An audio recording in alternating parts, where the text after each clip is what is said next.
We are one. We are.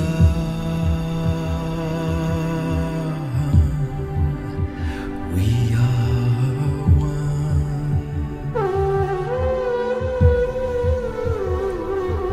We are. We are one.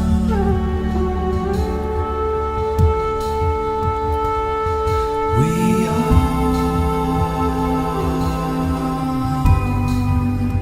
We are one.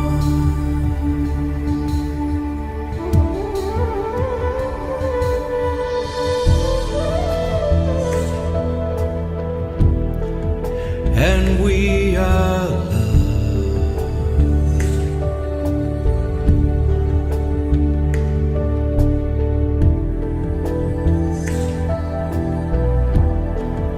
For we are one.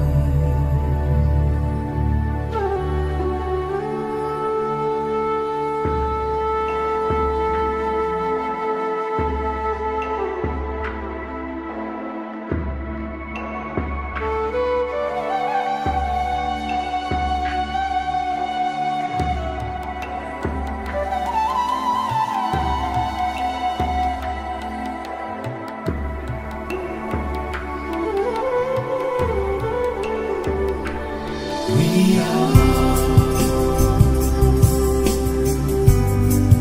And we are light.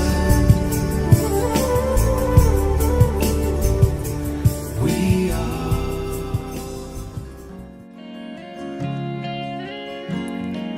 You love me so much more than I could ever know.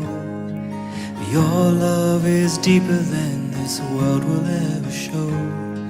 And all of life's beauty shines around this moment now. The sky and the cliffs, they seem to change my life somehow. And I will never be the same, will never be the same. Whoa, I will never be the same, never be the same ever again. Here I am waiting, Lord, my life is just for you. Please unfold all the plans that you would have me do. And if all the world's just a breath and nothing's here to stay, then all of the love we feel will save us anyway. And I will never be the same, never be the same. Whoa, I will never be the same, never be the same ever again.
never be the same.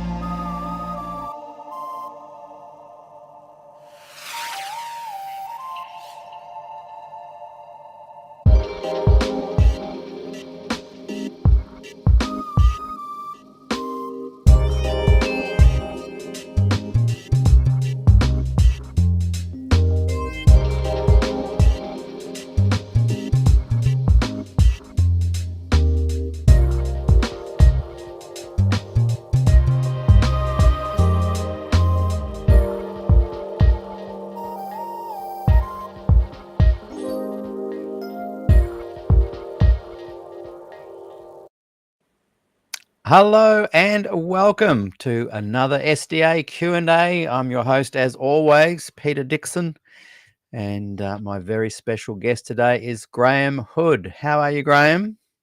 All the better for seeing you and spending 6 minutes listening to that beautiful intro, Peter. Oh. That was just so peaceful. Mate, thank you so much. You won't believe this, but I recorded that album 20 years ago this year. Wow, I've got to get a copy of that. That was just beautiful. It went very well with the backdrop out my bedroom, out of my office window here. You know what? As I was watching the video there and the countdown, I thought the location where I filmed that is so similar to your backyard. It is. It's very, very peaceful here. It's beautiful. Incredible. Yeah, I'll send you a free copy for sure. Thank you so much. And that gives me a little chance to give that a quick plug, if you don't mind. Yeah, those that enjoy that particular album, it's called Standing at the Cross by Peter Dixon Band. And if you scan that QR code, it'll take you to Spotify, where you can listen to it endlessly for free. And that would be fantastic. Now, before we start today, Graham, because I know that we're going to have people watching, in many ways, kind of a divided audience over what they hear today. In some ways, I've held off doing an interview with anyone on this topic because I just knew it was so divisive. But I think we've kind of come far enough away from the whole lockdown era to, I think, hopefully have civil conversations about it and look back and see if there's things we can learn from it. So I just wanted to say two quick things. First of all, sometimes people misunderstand what I do with my program. And so I'm just kind of looking to the audience, and this is probably interesting for you to listen to as well. But I try and step back, and although I have opinions and whatnot, which people know I share, I'm interested in giving people a platform to share their ideas so that the audience can actually use their own God-given brain and draw their own conclusions. So I will have a lot of people on the program that are a very diverse range of Adventists and former Adventists. Mm-hmm. And people will be interested, and some surprised to know that you're a Seventh-day Adventist, and we're going to get into all that history soon. And I was really pleased with the promo post for this, where it was quite civil. A couple of people were a little bit pushbacky and saying I shouldn't give you a platform to speak. But I think by the end of the conversations, they realized that what I'm trying to do is just simply be able to ask questions without being shut down. And one of the things I noticed during lockdown, and I noticed this personally, when I wrote something once on Facebook, I literally was just asking a question. I was learning. I know I remember seeing some people saying, look, the science is already out. We know it's all conclusive. And I remember thinking, well, do scientists ever say that? My understanding is that science is about measuring, asking questions, testing it again, looking back at it again, rethinking it. And I wrote this comment on on Facebook, and it was something along the lines of, I'm just interested to find out the data on the mortality rate of children 12 and under. How many deaths have there been during the lockdown period as a direct result of COVID? Now, I started late in life, Graham. I've got two gorgeous daughters, 10 and 11. At the time, they were probably 8 and 9. And to me, it was a fair question. I wanted to know what's the seriousness of this virus. I wasn't questioning it. I wasn't questioning the vaccine, whether to jab or not to jab. Anyway, within minutes, my post was muted. A COVID button popped up and said, "You're not doing something about this post needs to be fact checked," or something like that. And I was surprised because one of the things I've always loved doing, as far back as I can remember, is simply if someone says something, I've just naturally wanted to challenge that, but by asking some questions. And maybe I'm slow, maybe I'm ignorant, maybe I'm uneducated, but I'm the kind of person that just needs perhaps to ask a few more why questions than most. I don't know. But I didn't like being shut down. One last quick thing I want to say on that. I was chatting to someone this morning and they said, "Oh, we noticed that you supported George Burnside many years ago." And I said, "Oh, I don't know. I definitely helped re-release a series that he did in 1959, Tivoli Theatre, Christchurch. A couple of thousand people every night went to his meetings, 22 programs. And they said, 'Oh, why did you let go of that? And now you're a Ford supporter,' because I've done a whole series on Des Ford and Glacier View." And I said, "What you don't understand, Brian Tyler, who is watching today, and I'm looking forward to having on the show again, is that I didn't like that Burnside's voice was being suppressed by the Adventist Church, and so was Des Ford's voice. So my reaction was, I want to help get the Burnside message out there, not because I agree with it, but because I hate when people suppress people's voices. I give people a platform not to elevate what they say, but to just give them a platform so they're not getting suppressed. So both Burnside and Ford, welcome on the show. Burnside's past, of course. But anyway, so that gives a bit of a nutshell. I know I've raved on a bit there, Graham, but that gives a bit of an insight because we will get pushback today. And I hope that in a week or two, we can have people on the other side of the fence to share their point of view as well. So we're going to have a great conversation. Graham Hood, one of the things I wanted to let people know is that you were a Qantas pilot. I'll bring it up onto the screen. And you were flying with Qantas and you lost your job there. Why? Simply because you wouldn't take the jab.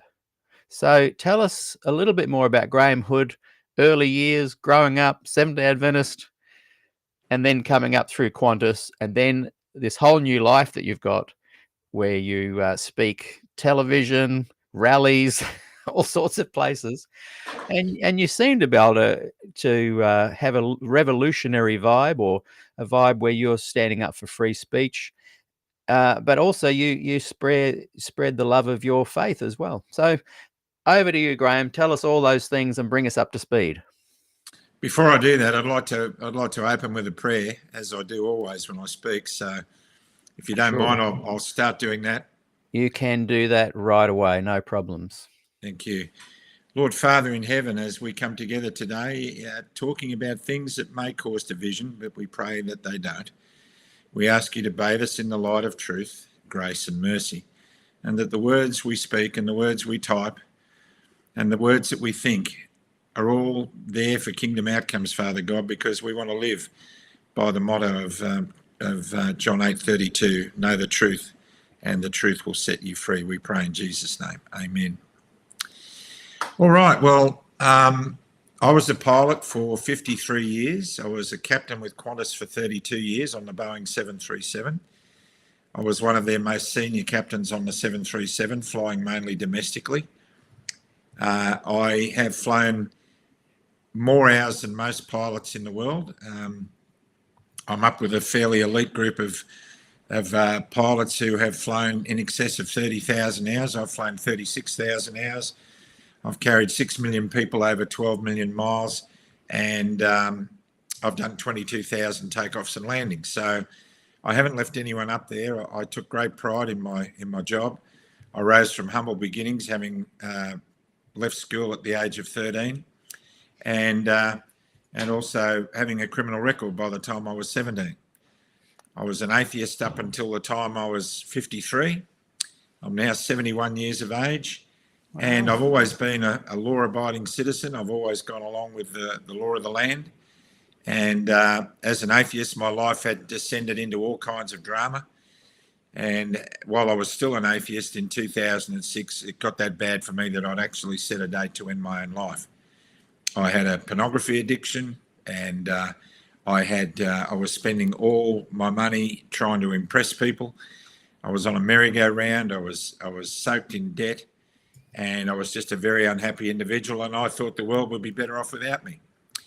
And there was a day early in 2006 when I started to realise that there must be a God.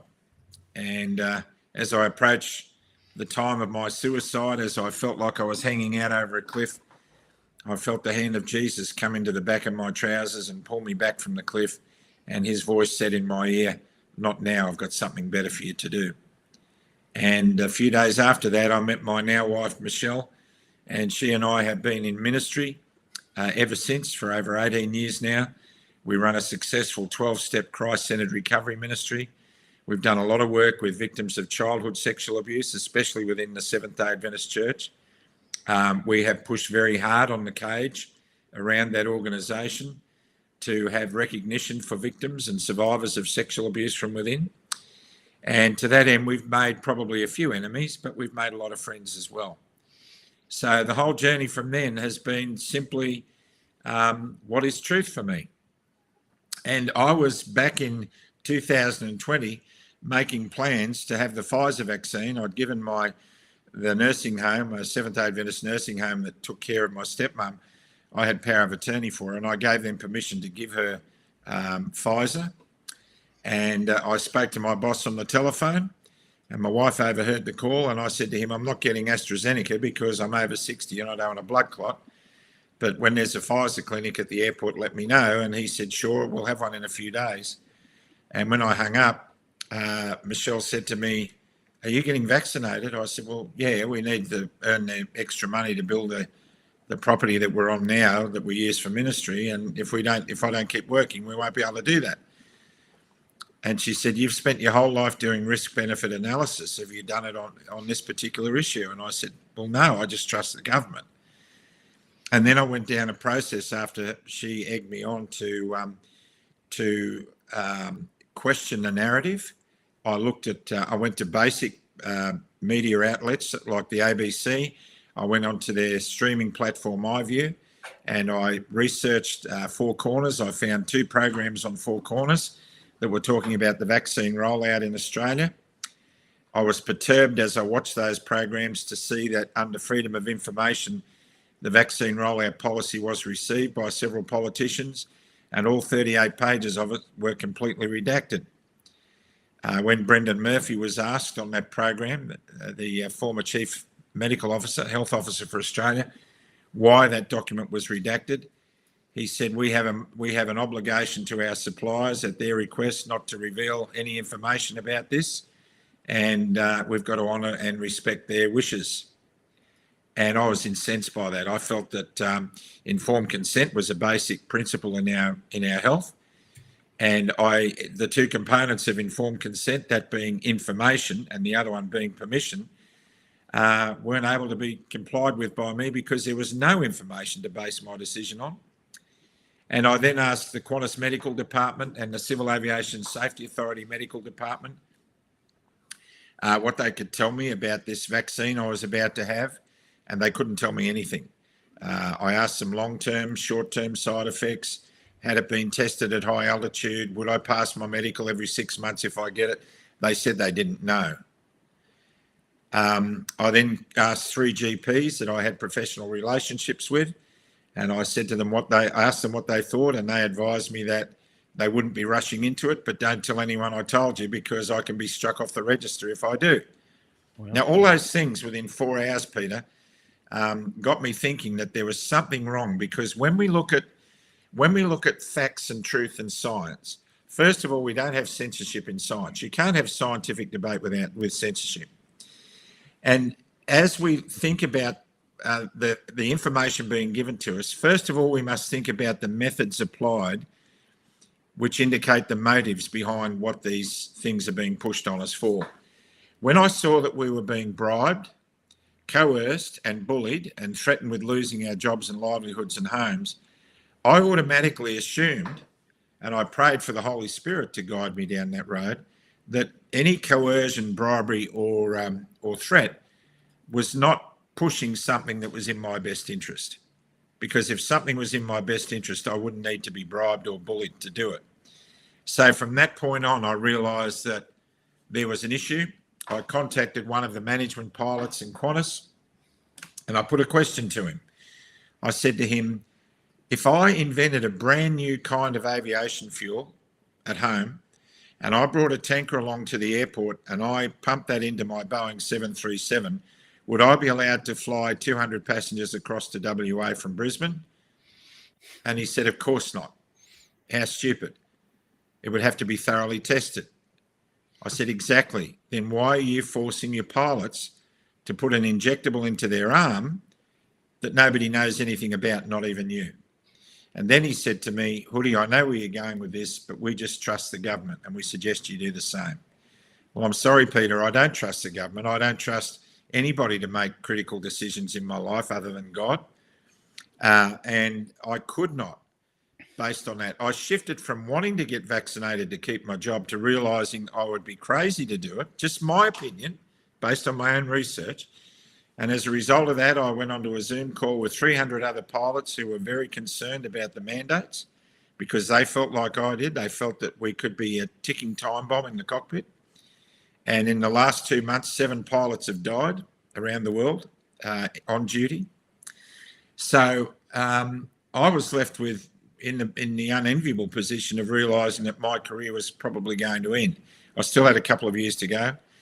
And as a result of the despair of the other pilots that I shared my issues with, I decided I was the most senior person on that call, and it was up to somebody to step up and bring this to public attention, and I decided it would be me.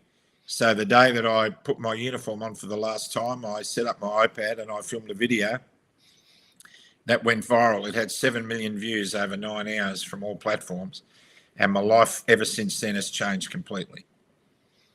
It's incredible, incredible. I remember watching that, and and seeing how many people had viewed it. What did that tell you, and what kind of pushback did you get from people who had watched that video? What kind of comments were you receiving? Well, I think it was the first 2 or 3 days, we had 30,000 messages.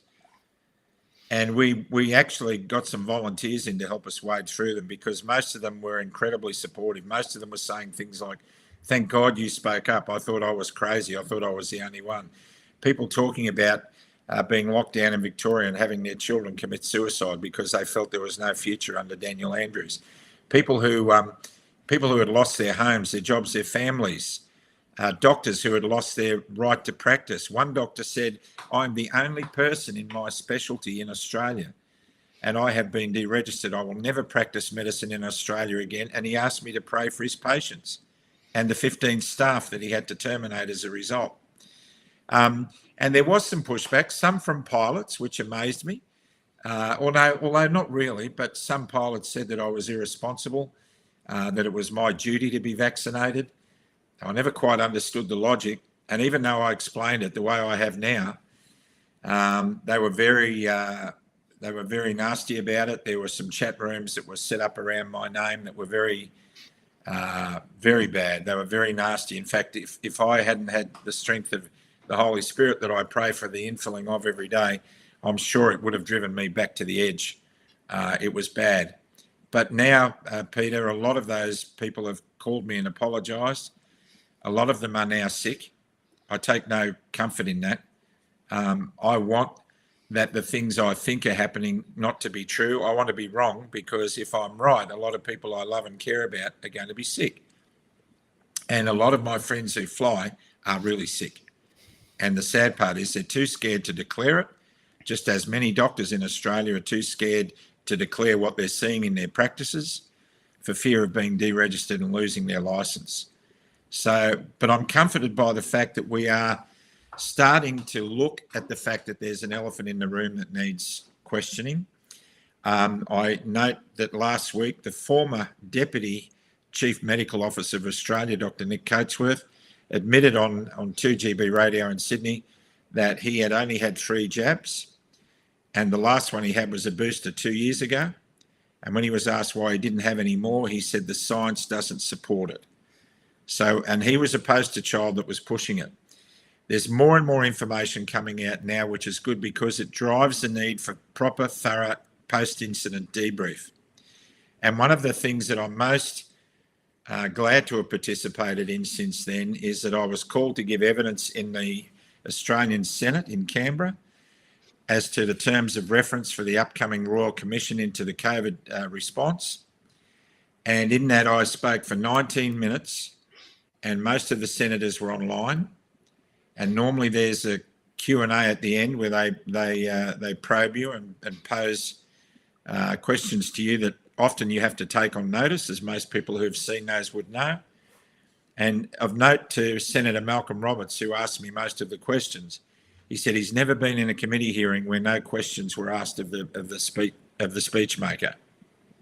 speaker. And several of the people watching, senators, were in tears. I basically said that Australia was on the cusp of the greatest human factor failure in history, based on my training as a human factors facilitator. Human factors is working out what we can do better when we have a problem, involving a team and getting all the people that you can on your team to work on the issue that you're dealing with, which is very critical in flight, and it's very critical in the hospital and medical scenario. So I use the example of Apollo 13, where we had that phrase, Houston, we have a problem. And I said to the Senate, Australia is in this position. And I'm saying to the Senate of Australia, Australia, we have a problem. Because what happened when COVID first reared its ugly head, a whole bunch of scientists and doctors raced to find a vaccine. Now, while all those people were racing to be the first to find the vaccine and therefore the riches that go with it, a whole bunch of other doctors and scientists went off on this premise. What have we got in the kitchen cupboard that we might be able to use now to save lives while they're looking for the vaccine? And hundreds of doctors went down the same research path, and they came up with medications like ivermectin, hydroxychloroquine, vitamin D, and various antibiotics. And one doctor in particular, Dr. Peter McCullough in America, who's the most written doctor on the subject of COVID in the world. He's written over 90 papers, all peer-reviewed. I was on a call with him where he said 8,800 people that have been following my protocol for treatment of COVID, every single one of them have survived and not one of them went to hospital. So all of a sudden, we've interviewed Dr. Tess Laurie on our program the other day, who did incredible research with other doctors into the sensibility of using ivermectin.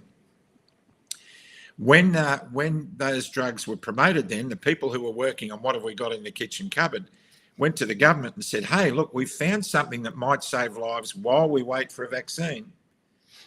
They were censored. They were locked down. They were deregistered.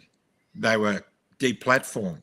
The drugs and medications that they were suggesting might save lives were also deregistered and shut down. Simple, basic drugs that have been around for 50 years. Ivermectin is the safest medication on the planet. And it's not a horse dewormer. It was set up to cure people of parasitic infections. And it worked. And it was 3 cents a tablet. But the reason it was knocked back, as has been revealed in the Senate in America, was because if there had been a cure, and ivermectin was one, according to doctors, then the emergency use authorisation would not have gone through, because it was illegal to authorise a medication for emergency use when there is a cure available. So we've seen all of that skullduggery going on under our very noses. And many people have chosen to ignore it because, as Mark Twain once said, it's a lot easier to con somebody than to convince them that they've been conned. And a lot of people are afraid for the things that I'm fearing to be true. And I would be too. I'm afraid that it's true.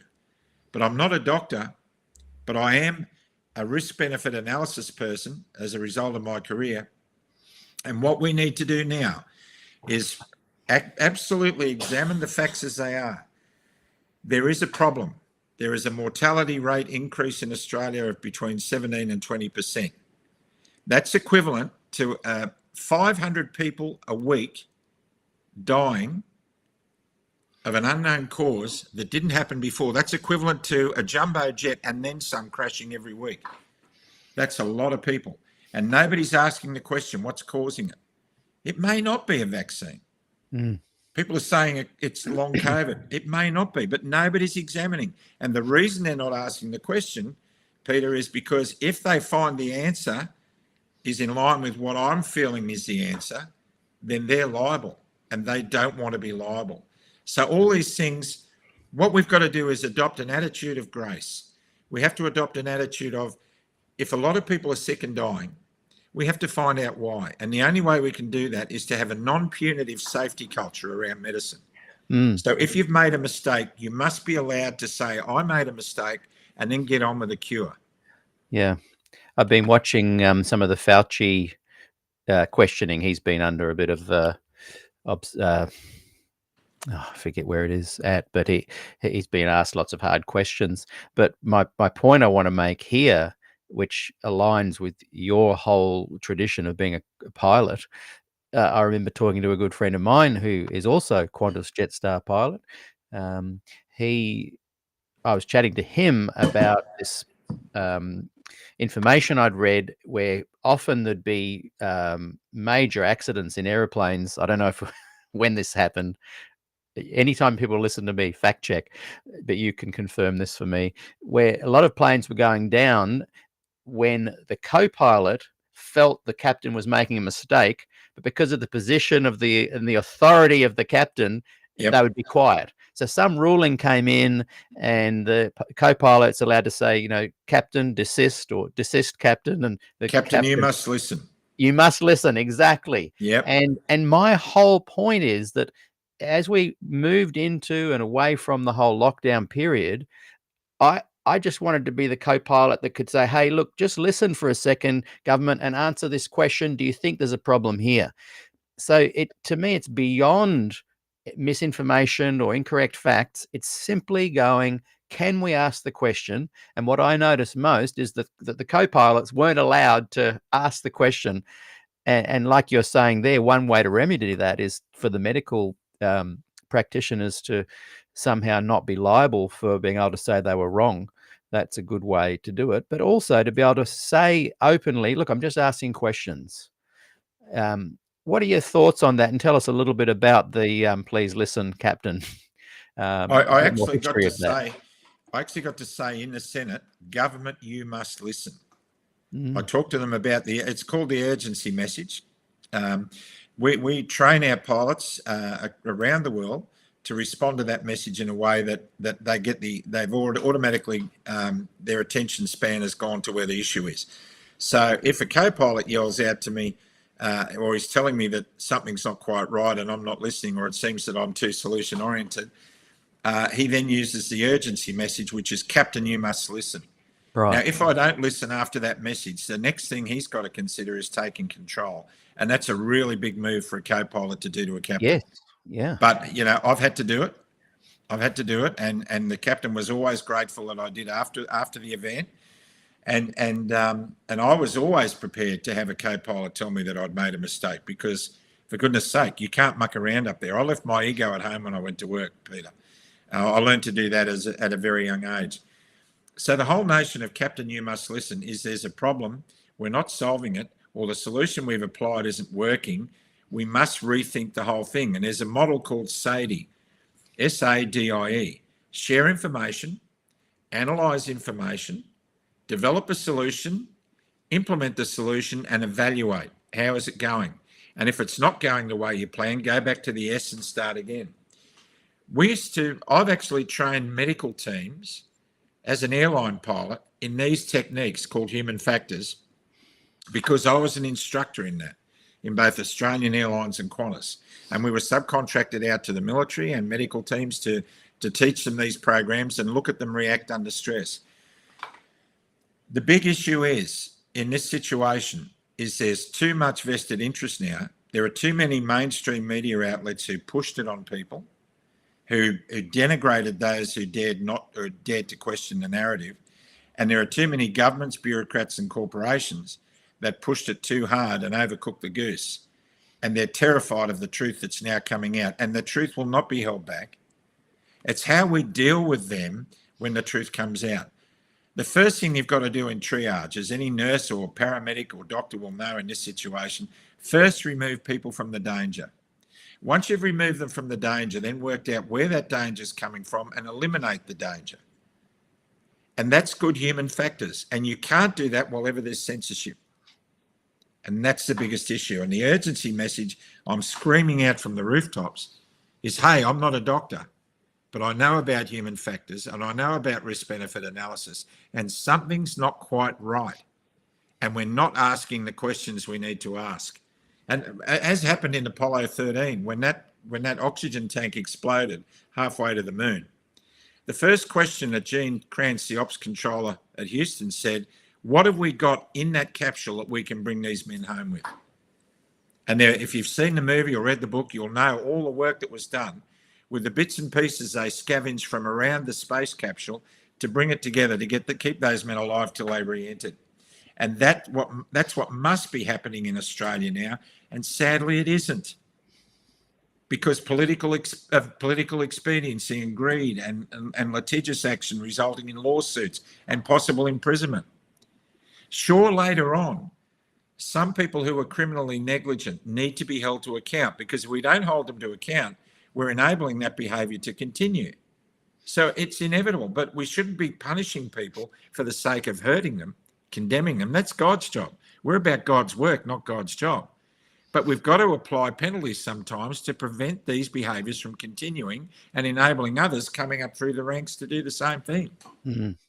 I remember, again, just putting it back into this context of me being an older dad, and my daughters were 6 and 7-ish around that time. All my questions were being asked because I wanted to protect them. And I remember putting another question somewhere about face masks. Now, to me, I was thinking, I just want to know, is that effective or not? Where's the studies? I can go and find that, because I also had done a fair bit of research. I used to be a school teacher myself, special ed teacher, and I knew that kids at a certain age develop a lot of this facial recognition. And if they have 2 years wearing masks and things, apparently that can affect their growth with facial recognition, simple things like that, social skills. I wanted to know what the effectiveness of the masks were, so that I could then decide, well, maybe we'll just keep the girls at home instead of having to go to school and wear masks. I just wanted to know what my options were. But again, asking that question, and I wouldn't have considered myself on either side of vax or no vax. I just wanted to ask the questions. Again, we're coming back to this notion of there was a time period where we felt we couldn't ask the questions. That's changing a little bit now. But I remember watching this Fauci interview investigation recently, and he was asked about the masks and why he had really pushed having them in. What was the science? Where was the research? He was being asked also about the spacing of 1.5 meters from other people. And it sounded like he, in my humble opinion, I'd like to learn more about it, but it sounded like he hadn't really read the research and was just going on what people had told him. Yep. So again, that's fair enough, but why can't we ask the question? And we had our premier, I think, in New South Wales, was it Gladys? Berejiklian. At the time, and I heard her say, I wish I'd recorded it because I can't find it anywhere on YouTube, but she said, if you go home without being vaxxed, you are giving your neighbours a death sentence.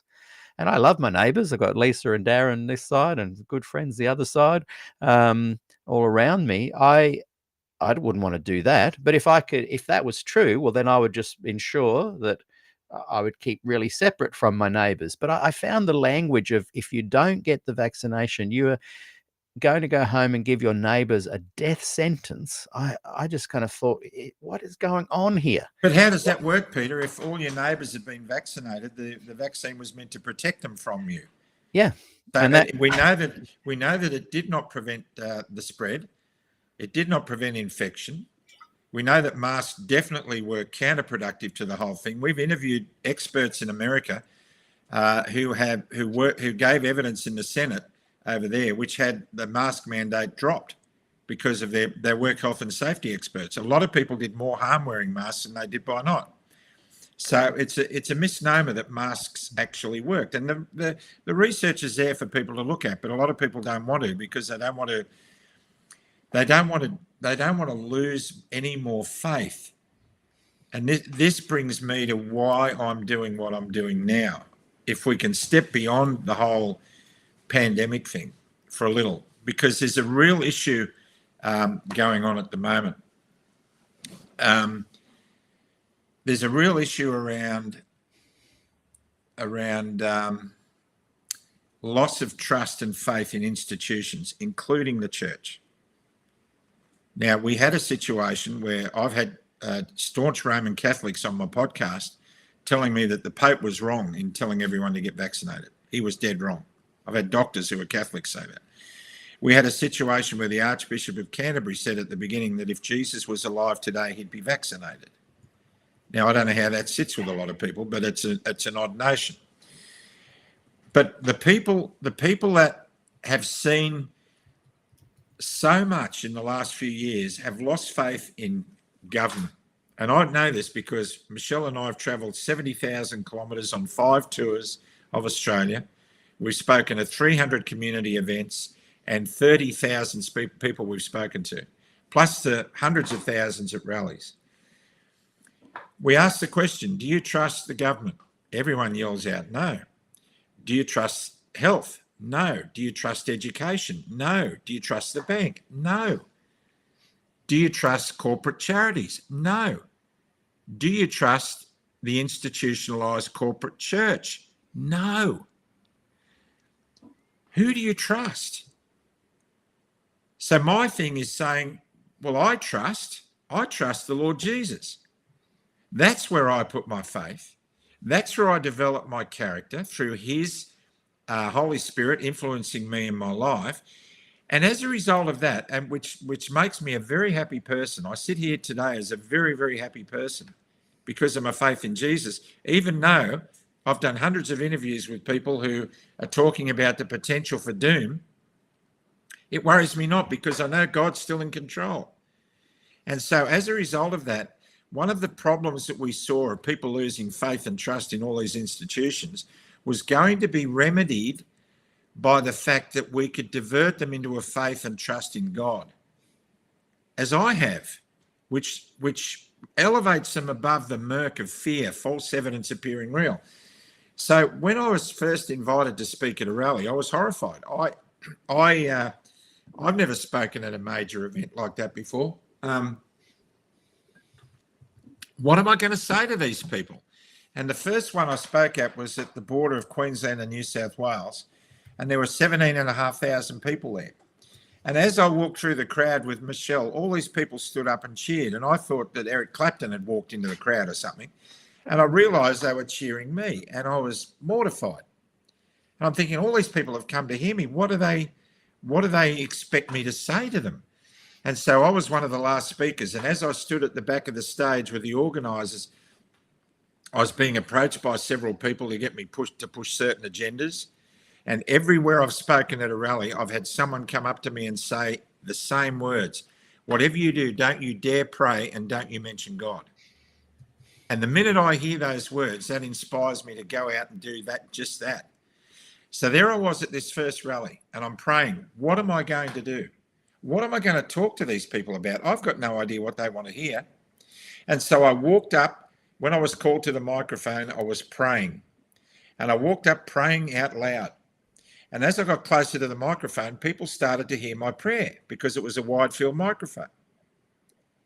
And that was just after having been told not to pray and not to mention God. A lady told me. And I walked up to the microphone, and when I saw the crowd fall hush because they heard me praying, it inspired me to keep praying, and I did.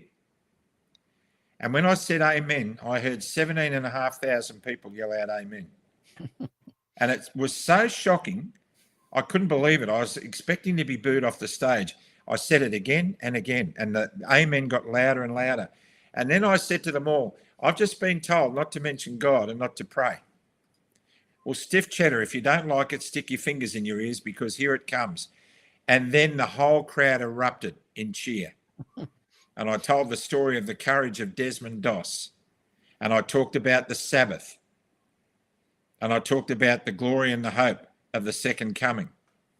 And everybody cheered. And straight after that, Michelle and I spent hours praying with people. So then I was asked to go back and to that same point a couple of weeks later and do another one. And I did the same thing. And a lot of Adventists were there and they heard it. A lot of my church-going mates heard it. And then I got a call saying, can you please come to Sydney on Saturday in a couple of weeks' time to speak at the Worldwide Rally for Freedom? And I said, no, I can't do it on Saturday. That's my Sabbath.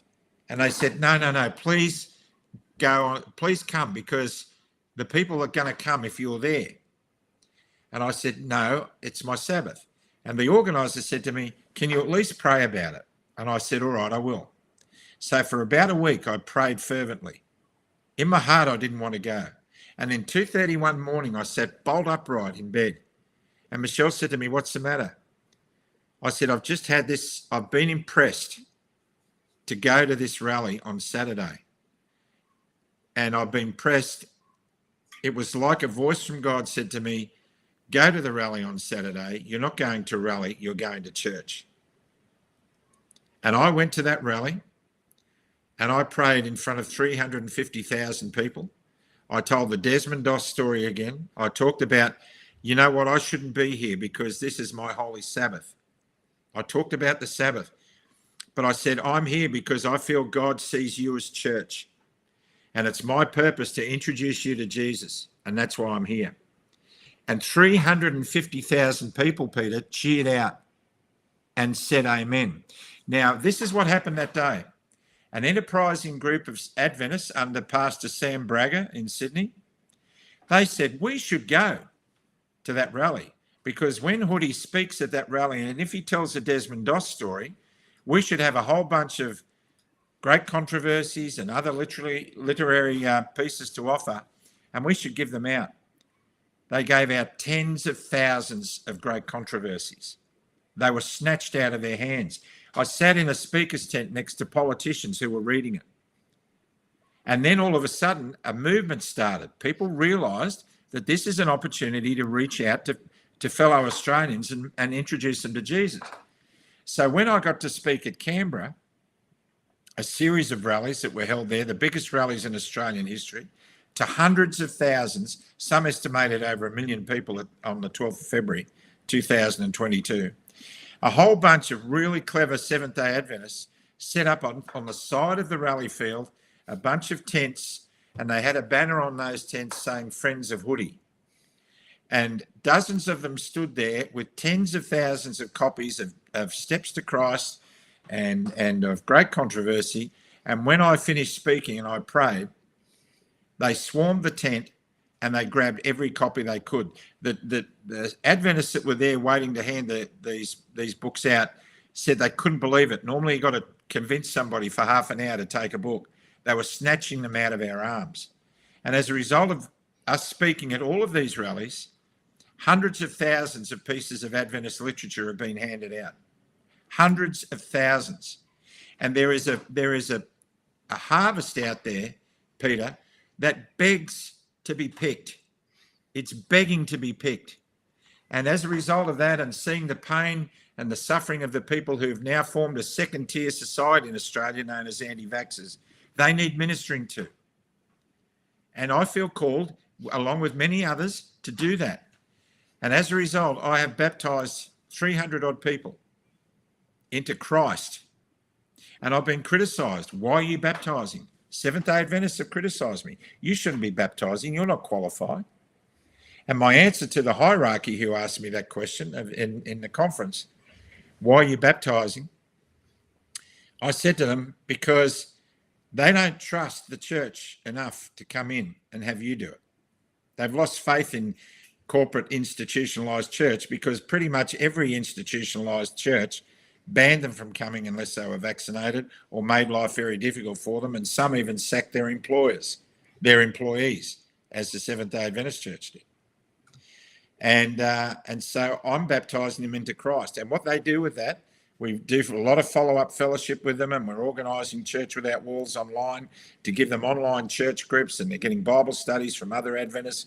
It's a beautiful thing to see happening. It's a growing movement. But they will not go to a Seventh-day Adventist church. They will not go to a Catholic church. They will not go to an Anglican church because they don't trust them anymore, because they felt the churches let them down. Religious exemptions were denied. They were fired. They lost their jobs. And so as a result of that, when I'm asked, why am I baptising people? My answer is this. These people, Peter, have been rejected by virtually every facet of society. They've been rejected by government, by communities, by corporations, by health, by education, by banks, by churches and charities. And now when they say to me, I want to know Jesus, will you baptise me? You want me to reject them in the name of Jesus? I can't do it. I will not do it. And the reason I won't do it is I don't have the courage to face Jesus and have him ask the question, when they wanted you to baptise them, why didn't you baptise them? I don't have the courage to do that. And so I'm a coward, and I will face Jesus, and I will accept his judgment, but I will not reject anybody who wants to know Jesus in this time when people have been rejected by everything else. And I've been told by many, you shouldn't be rallying against government, the government policies and things like that, because we're told in Romans 8 that we should be abiding by the government. And I say, I agree. And my answer to that is, I abide by the highest law in the land, the Commonwealth of Australia Constitution of 1901, which prevents border closures, which prevents medical conscription, forcing people to be jabbed. I stand by that law, which is the highest law of the land. It supplants every other law. And when a state government or a bureaucracy imposes some kind of authority that contravenes that law, I am morally obliged to object to that. Because the law of the land, the Australian Constitution, was formed based on biblical principles, and these authorities have not been.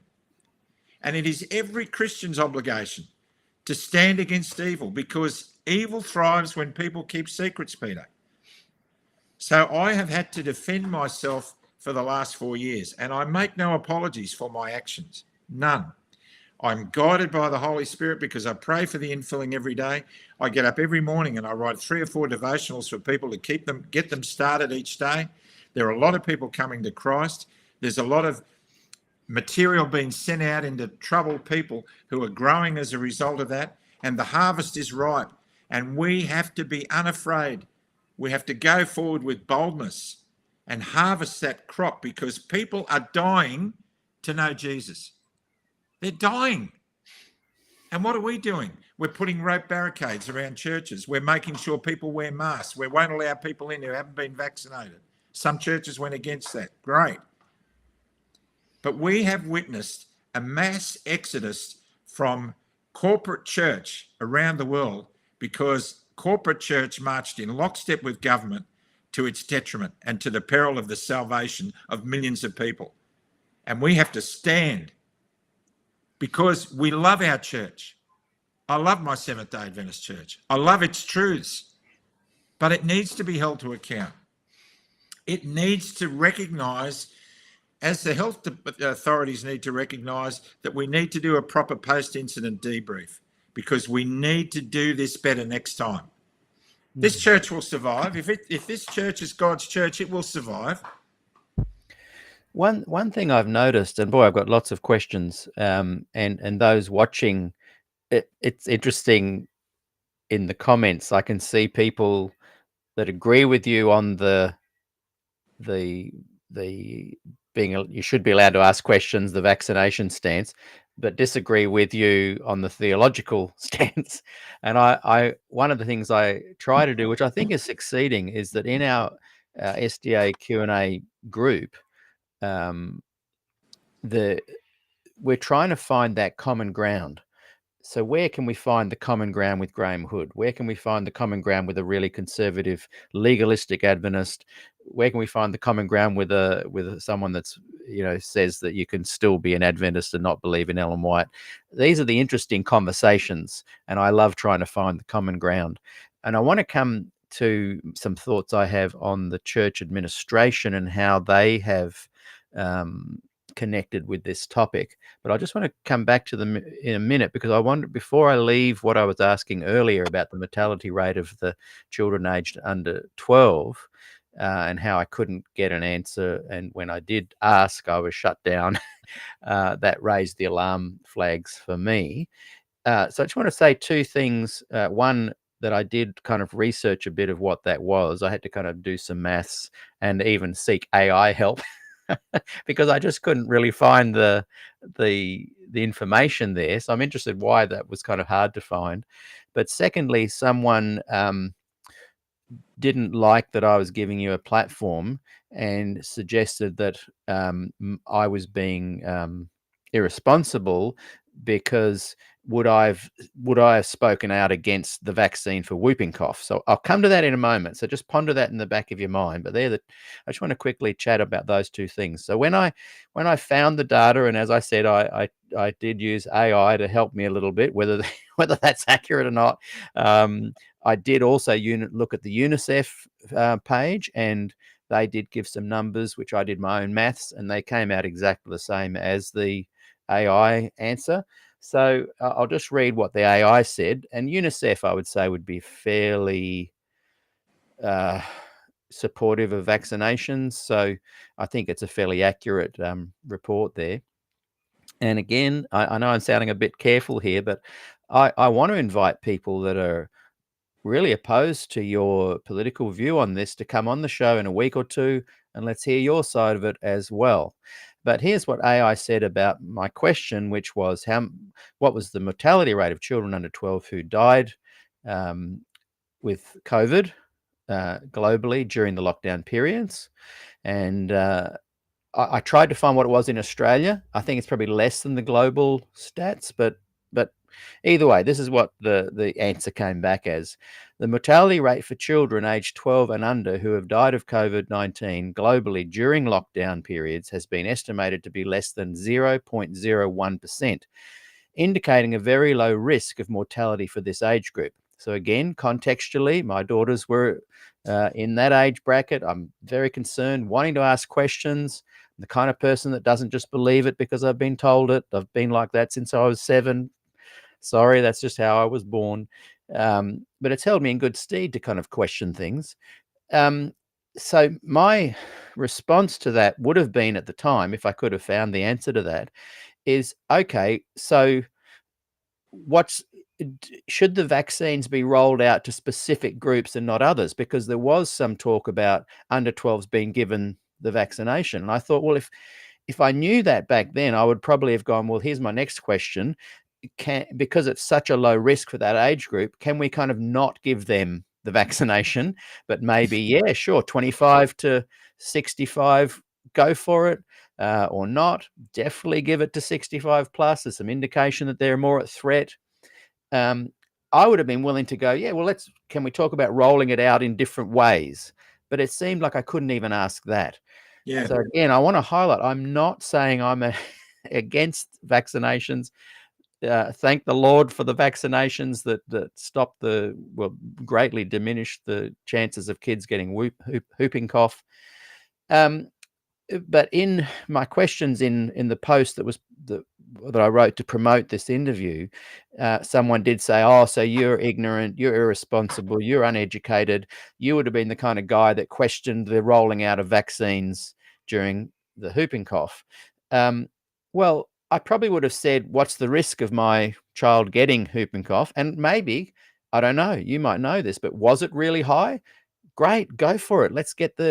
For the good of the herd, let's vaccinate everybody to stop this happening. Do you see the same parallels, again, noting that 0.01% chance, that's the global chance, which I worked out roughly was about 8,500 globally, out of something like 4.4 million deaths.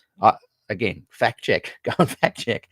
But would you correlate in any way the whooping cough and COVID, the risk assessment, that's your area of expertise? How would you know, if you were a person in power of delivering vaccines, would you have compared those two, whooping cough, COVID, with the mortality rate that I mentioned?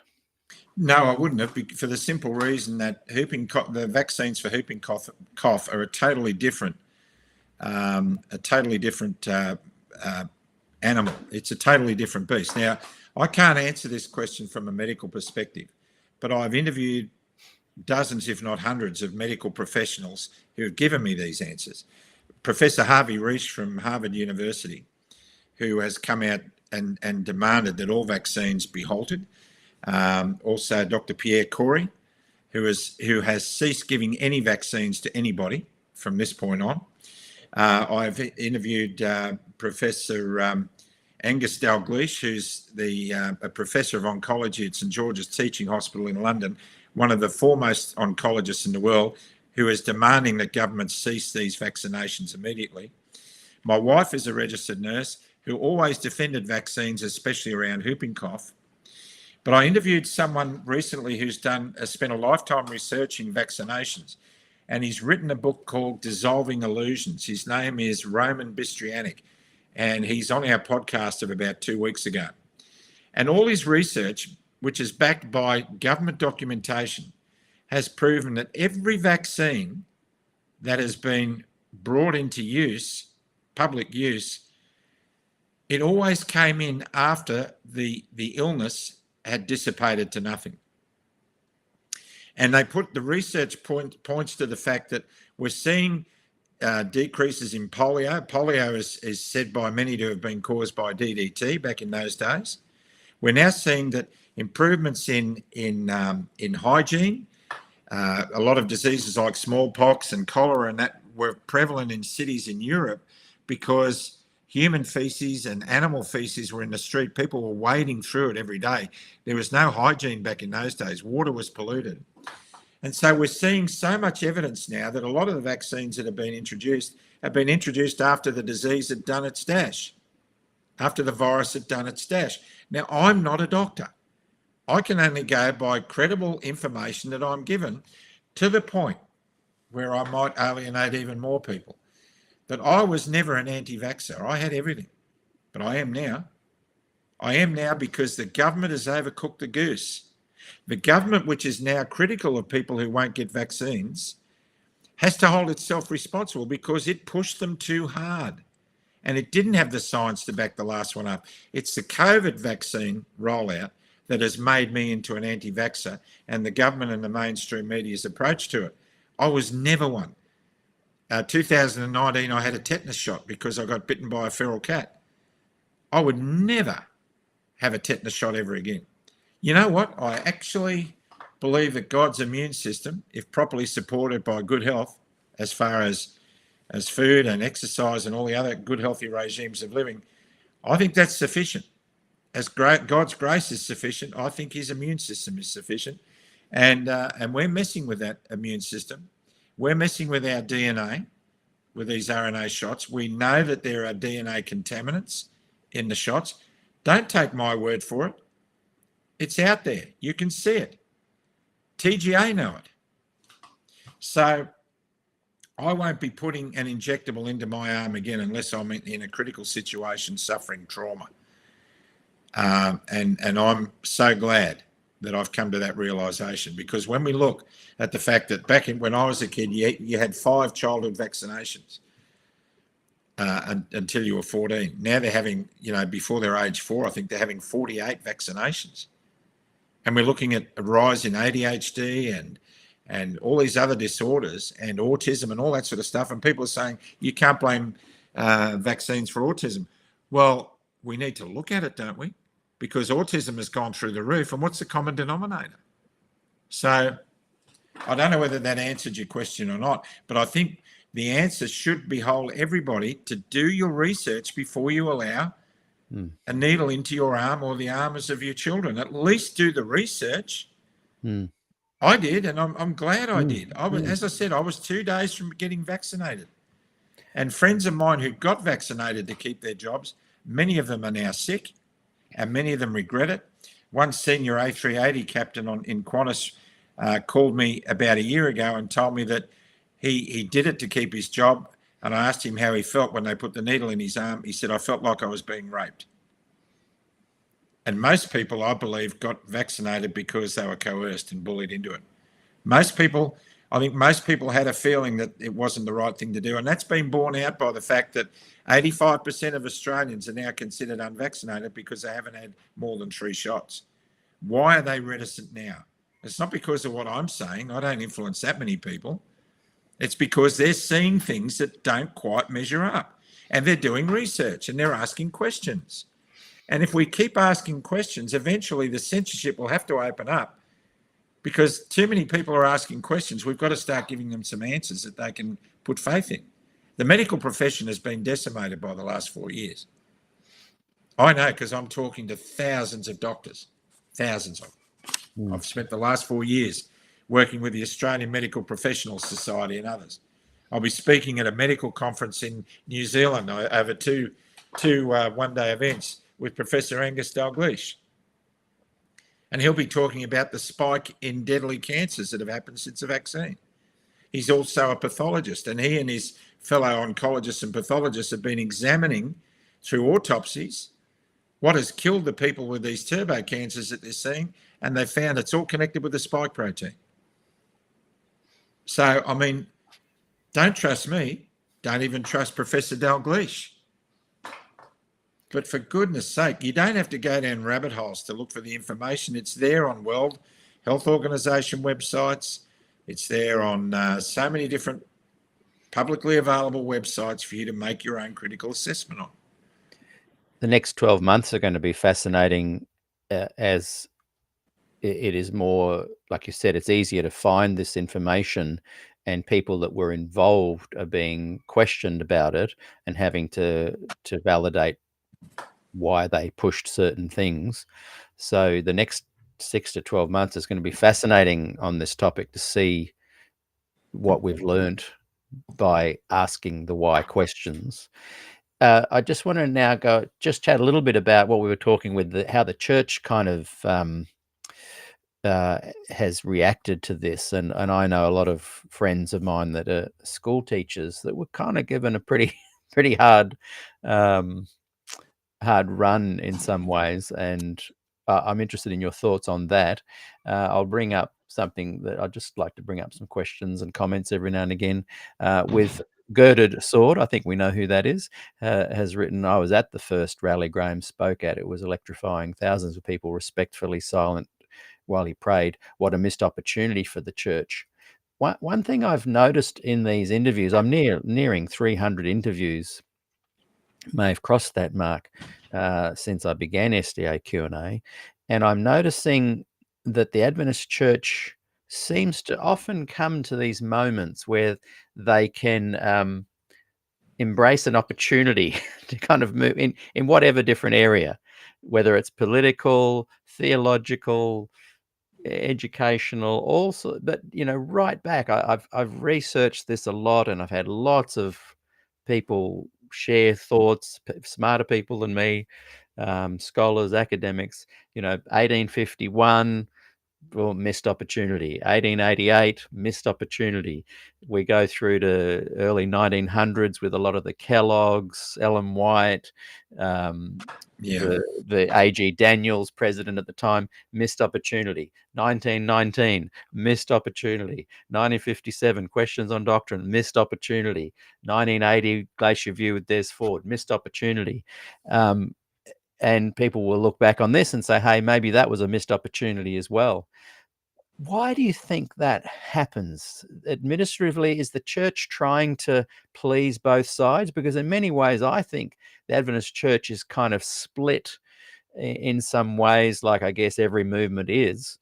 But there seems to be a lot of a combative nature within Adventism politically, theologically, and the administration, apart from recently, perhaps with Ted Wilson and like his father, Neil Wilson, 40 odd years ago, the administration tends to approach these kind of crisis moments by saying, "Hey, look, we could share this publicly, but let's just keep it quiet for a little while." They don't really just bring it out into the open, give some guidance, offer strong leadership.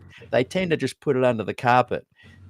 What's going on with that? Because a lot of movements progress forward and are forced into kind of making more adaptive situations where these things are faced and come out in the open.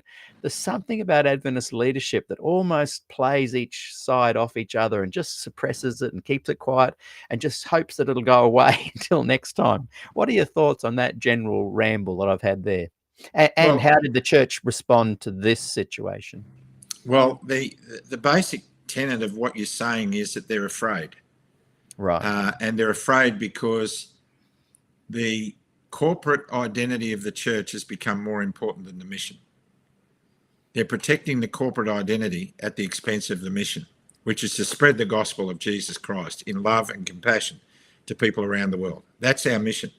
And that's been neglected because the very wealthy corporation, and, you know, I heard of one conference recently who admitted at one of their AGMs that they had $23 million in the bank.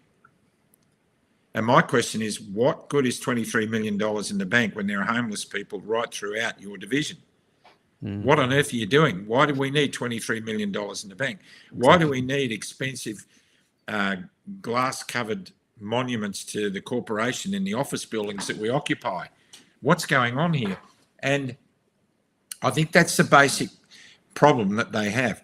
Now, when my wife and I toured WA, one very big regional church in WA, I won't mention it, decided that they knew I was attending a rally in their town on a Saturday, and they said, wouldn't it be great if you were able to get people from the rally field to the church, and then you then ran a program in the church? And I said, great opportunity. So we planned it. They organised a whole lot of extra facilities at the building. The church building was big anyway. And the whole idea was, when I finished speaking at the rally, I would say, in 1 hour's time, I'm now going to be at the Seventh-day Adventist Church at such and such an address. Anyone who wants to extend their journey to faith, please come along.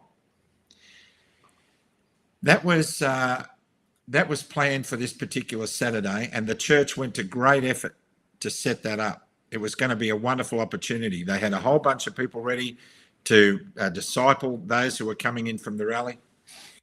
And then the Friday before, no, it wasn't. It was the Thursday before, I was called into head office in WA, where the president called me in to talk about what I was doing in WA. And he was there with the conference secretary, and they sat Michelle and I down in the conference room, and they said, tell us about what you're doing and why you're doing it. And I spent 45 minutes telling them about the rich mission field that's there, that there are so many people now who see the world as getting darker by the day and they want to know Jesus. And the conference secretary at the time was puddled up. He was quite teary and emotional about what we were doing. The president wasn't so moved. And at the end of it, after 45 minutes, he said, well, we're asking you officially not to attend any Seventh-day Adventist churches in this conference. Wow. And I said, well, there's a big event planned for this centre tomorrow. Well, we don't want that to take place, and we're asking you not to attend. And I said, okay, that's fine. It doesn't worry me because I'm not on the payroll. They have no influence over what I decide to do. It's the Holy Spirit or whatever. But I said, that's okay. God shuts the door and another one opens. And so what happened was that as we were walking out of the office, he shook my hand. He said, thanks for coming in. He said, by the way, this ban may not be permanent. I said, I've been banned, have I? And he said, well, yeah. I said, okay. I said, is that Australia-wide? He said, well, I'm being supported by the president of the AUC, the Australian Union Conference. So I assume it must be. I said, okay, all right, well, I hope to meet you again sometime. And we walked out of his salubrious office, and I went and I did that rally. Now, the people of the church, the elders who organised for us to go on to the church after that, were pretty incensed by the decision. So they said, all right, we'll book a facility in the town. And they booked the Italian Club, which is used for weddings and functions and discos and all that sort of stuff. And we'll hold the event there, which wasn't bad because it was within walking distance of the rally field. And at the end of the rally, I said to people, I'm now going to the Italian Club at such and such an address. If any of you want to come and experience a bit of a walk through faith and hear my testimony about Christ, come to the Italian Club. And they did. And I did an appeal at the end of the presentation, and 180 people stood up. 180 people stood up. Now, as a result of that, I was then asked if I would, the following Sunday, go and preach at a Pentecostal church, a very big Pentecostal church in an industrial building in the northern suburbs of Perth. A massive building, very well-run church. I tell you what, we were welcomed there like you wouldn't believe. There's something about other churches in the way that they welcome people into their congregations. And Michelle and I prayed that there'd be no speaking in tongues, and we prayed that our message would be strong and that we would give a message commensurate with our faith in Christ. And the church was filled to double its normal capacity because everyone knew I was going there. And I was invited up by the pastor, who's very well known, who introduced me, and I then preached a message about the Sabbath and about Desmond Doss, and I talked about courage, and I gave my testimony. And as a result of that, they had 189 expressions of interest cards filled in at that church, and I'm told that most of those people are now attending that church, a Pentecostal church. It would have been my desire to see them filling Adventist churches. And I have been invited back to that church and other Pentecostal churches, and I've spoken at quite a few because the Adventist churches won't let me in. So Adventist pastors have spoken to Pentecostal pastors and said, can we hold our meetings in your church? Because we're not allowed to do it in our church. And when I do a call at the end, Peter, virtually the entire congregation stand up. So these are missed opportunities that are missed because we're putting the corporation ahead of the mission. And I think we have to accept that if this is, I've said it before, that if this is God's church, he will protect it. But we have to go out boldly and minister to people, because I still believe that we have the message. I still believe we have a very strong end time message. And if we don't see that we're now walking briskly towards the time of the end, we don't know our stuff. We were talking about these missed opportunities, and my suggestion was that it's not just a recent happening for church admin, that I've managed to trace it back to 1851. Where people were saying, there's on all different aspects, not just theology. There was a guy who, I'll just bring it up here. I probably can't show it on the screen, but his name was Gilbert Cranmer, Cranmer. And he left the Adventists in the early 1860s, and he started the Church of God, in brackets, Seventh-day. And he laboured in active ministry for that church for more than 40 years. It's still going to this day. There's one of the Church of God, Seventh-day, in Sydney. They're all around the world. They're very much a Seventh-day Adventist kind of church, but they just stepped away from all of the politics we speak of. And that was the early 1860s. And he seemed to have similar kind of upsets that the church were missing opportunities as you've shared. Have you thought about starting your own shoot of Adventism to take full opportunity of the things that you were witnessing? Has that crossed your mind at all? Look, not as starting an offshoot is concerned, because what we started, Michelle and I started 18 years ago when we wrote books called Recovery Road, and we developed a 12-step Christ-centered recovery program for people with any hurt, habit or hang-up, not just alcohol or drugs or whatever. And we noticed as a result that we were getting more people to our Adventist church on a Sunday to attend those meetings than we were getting to worship services on the Sabbath. And as a result, the first year we ran that program in our own church on the Gold Coast, we had 13 baptisms from it. So it was very, very successful. But we noticed a lot of people who came to that program on a Sunday using the church facilities were very reluctant to come into an Adventist church setting. Mm. So we set up a thing called Church Without Walls, and it was a brilliant opportunity. We had a whole bunch of very orthodox and open Seventh-day Adventists who were going to their church meetings on a Sabbath. We had them come on Sabbath afternoon to have lunch with us in our back garden, and we invited a whole bunch of people who wouldn't go to that church setting normally to come and mix with them in our garden, and we called it Church Without Walls 18 years ago. We had diverse people. We had bikies showing up on Harley Davidson up our driveway, and I'd go down and say, "Can I help you guys? Oh, is this that church thing?" And we said, "Yeah, come and join us." Now, the conference at that time sent 3 church pastors to one of our meetings to see what was going on, because they'd had complaints that we were setting up a breakaway. No, we were trying to integrate church-going Adventists with people who were scared to go into an Adventist church in the hope that they would coach them in, like lamplighters. Now, I sat in a group of 80-odd people in my back garden around this beautiful setting, and 3 of the pastors were sitting next to me. They'd come from their own church, and they'd come to witness to report back to the conference what we were doing. And that day we had 3 baptisms, we had an anointing, we had 3 men commit to the resolution document from the movie Courageous, and we had a renewal of vows. And it was such a spiritual day that anybody would have expected anything to happen. And one of the pastors leaned over to me sitting in the circle, and he said, "Hoodie, what are you doing here?" I said, "We're just doing basic church." It was just around like Acts chapter 2. Peter Rohnfeld gave us the model. It was brilliant. And I said, "Why do you ask?" He said, "You've got more people in your back garden than I had in my church this morning."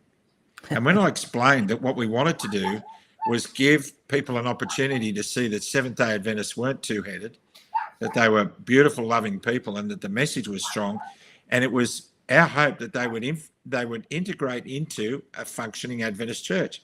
And it's still my hope today. So we've continued the Church Without Walls model successfully. We have gatherings at our property every month or 6 weeks where 25 people sleep here. They come a long way. They drive for hours to come here. And we just talk about the gospel and we share fellowship over a meal. And now we're extending that to an online version, which comes with daily devotionals. And every Sabbath I publish a fireside chat where I talk about things. This week's topic is the armour of God. And I've been taking people on a basic step-by-step journey into a relationship with Jesus based on the stuff that they need to know to get them started, because a lot of people have never contemplated a journey with Christ. And now they're coming to me because I'm taking them on a simple 101 journey.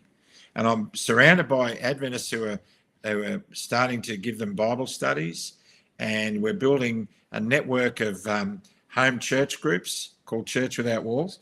But my whole focus is to give them confidence in God, confidence in the Word of God, so that they can walk into a church of their own choosing, not ours, but a church maybe down the road there's a Seventh-day Adventist church that they never went into, or maybe it's an Anglican church or whatever, that they go in there with enough confidence to be able to step into that church setting knowing that God loves them. And to that end, we're doing that. We're non-denominational, but I would love that to be a creative mechanism to get people to understand an Adventist truth without me necessarily having to give it to them. I want Adventists to give it to them. So does that make sense? Yeah, is this There the it is. actual Yeah, site? Church Oh, Without good. Walls. So I'll just bring that up so people can actually. That's one of the gatherings in our backyard when we first started. Yeah, and this is the backyard you can see behind you right now as well. Can't Is that hear correct? Oh, hang on. I think when I screen share, can you hear me now? Can't hear you, mate. Ah, not sure what's happened there. Yeah, hang on a sec. I'll just check. Those watching, can you still hear me? Hang on. Still can't hear you. Can you hear me? Yes. Yeah. Just check 1, 2. Yeah, I've still got audio coming through. Those watching, can you just give me a comment? When you shared screen, I lost your audio. Yeah. 1 second. Hold on a second. Those watching, can you just let me know if you can hear my voice? Oh, yes. So the audience can still hear both of us. Just. I'll let you know the minute I hear your voice. Okay, so I'm just going to shoot you a message. And thanks, everyone, for your patience. Sadly, where's it gone? I'm just writing a message to Graham. So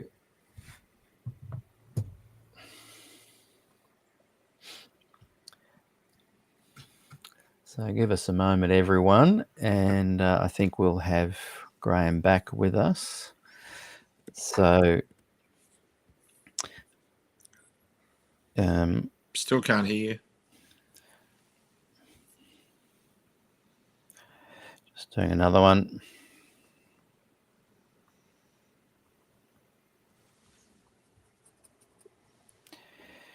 Either Jesus or Satan doesn't want us to talk.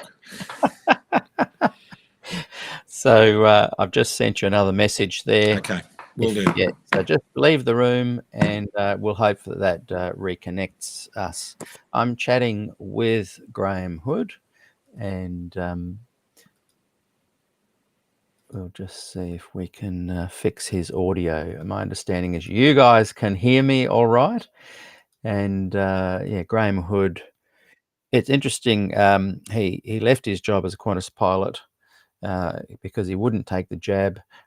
Russell Schultz noticed that before I had lost his job and perhaps it was more leaving. We can ask that question now. Can you, oh, we've lost him again.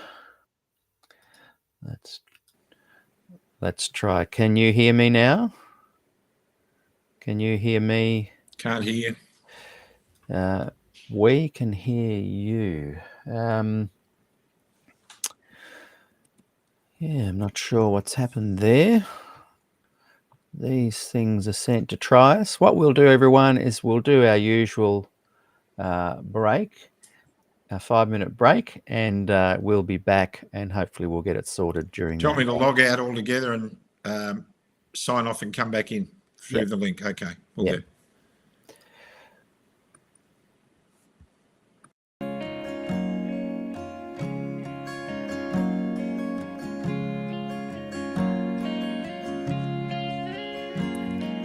You love me so much more than I could ever know. Your love is deeper than this world will ever show. And all of life's beauty shines around this moment now. The sky and the cliffs, they seem to change my life somehow. And I will never be the same, will never be the same. Whoa, whoa, whoa, I will never be the same, never be the same ever again. Here I am waiting, Lord, my life is just for you. Please unfold all the plans that you would have me do. And if all the while world's just a breath and nothing's here to stay. And all of the love we feel will save us anyway. And I will never be the same.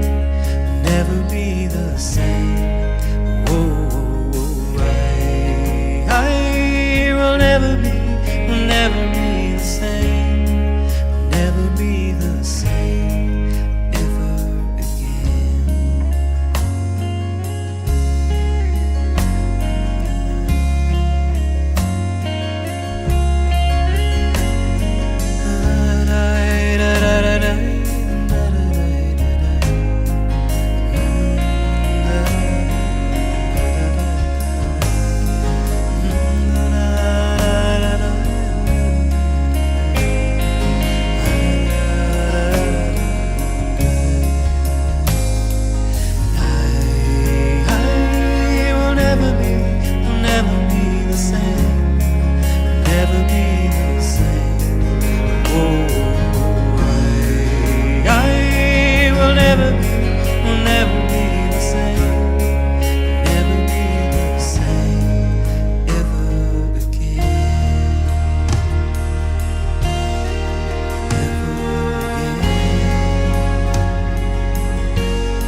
You love me so much more than I could ever know.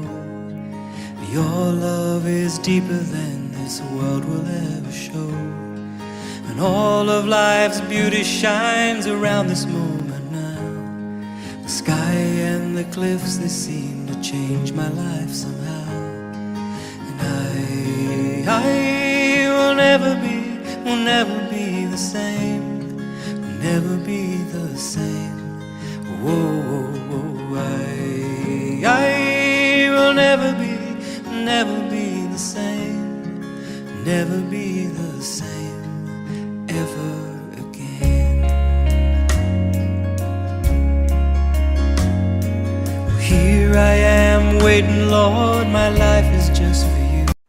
And we'll stop it there, I think. Can you hear me now? Yep, can you hear me? Yes, we're back. Ah, Yeah, the audience could hear both of us before. So back straight into it. I'm talking with Graham Hood. He was a QANTAS pilot. He left. He wouldn't get the jab. In my description, I wrote he lost his job. Someone asked, did you lose your job or did you resign? I thought I'd let you answer that question. yeah, it's a good question. I'm glad it was raised. I resigned in protest. I just thought it was when Health Minister Greg Hunt told us all that we were participating in the greatest medical experiment in history, all the alarm bells went off, and as they should. You know, I want to ask some of your audience, if I was a pilot on a plane that you'd booked a seat on, would you want me to accept blindly the things that I was told by authorities, or would you want me to conduct myself in a way that where I was your advocate, as nurses and doctors were advocates for their patients. I was an advocate for my passengers, and a lot of nurses and doctors who advocated for their patients are no longer working in the field because they've been deregistered. So there's an awful lot of stuff that should concern all of us. I'm going to bring up a few other questions. I'm just opening back up to the feed here that I just lost. No, I've never flown inverted with passengers on board. No, I saw that question. There was a question come up. Never. What was that again? Never. I've never flown upside down with any passengers on board. Not intentionally, anyway. Now, let's just bring up a couple of questions here. And we've got Cindy Lou, who she said she was really with you. She's writing from Chicago. And so she said, I don't know anything about Graham Hood. I was really with him. But up until I'm against mass distribution of the great controversy books. It's illegal even in some areas. I'm going to take a break. I can't sit and hear this. She's said she's a bit triggered. And love Cindy Lou. Thank you for your comments and being part of the show, often watching every week, which is incredible. And I think that's okay if people feel uncomfortable. Look, it doesn't end our friendship if people set things out. What are your thoughts on the idea of the great controversy being kind of wheeled out?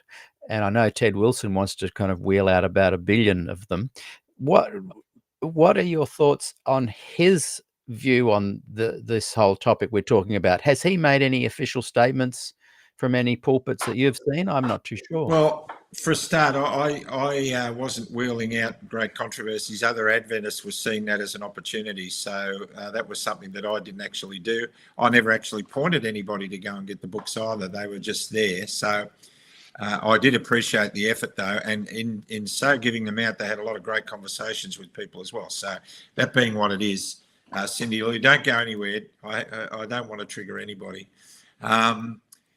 Ted Wilson's handling, I think I have been an avid watcher of Dr. Conrad Vine and several others. In fact, I was quoted by Dr. Conrad Vine in one of his sermons, where he very honestly and very respectfully highlighted the inconsistencies and illegalities of the church's approach to mandates in so many ways. And I strongly recommend anybody who wants to know what he was saying to go and just look at Conrad Vine. In particular, one sermon he did was, I think there's a wild boar in the orchard. That's the one where he talks about what I was doing at rallies. I've also interviewed him a couple of times. The response of Ted Wilson and the church, I think, is condemning. In fact, at the last GC, that when the question was raised about the church's handling of mandates, it wasn't allowed to be put to the floor. I think that's condemning. I think that's censorship. I personally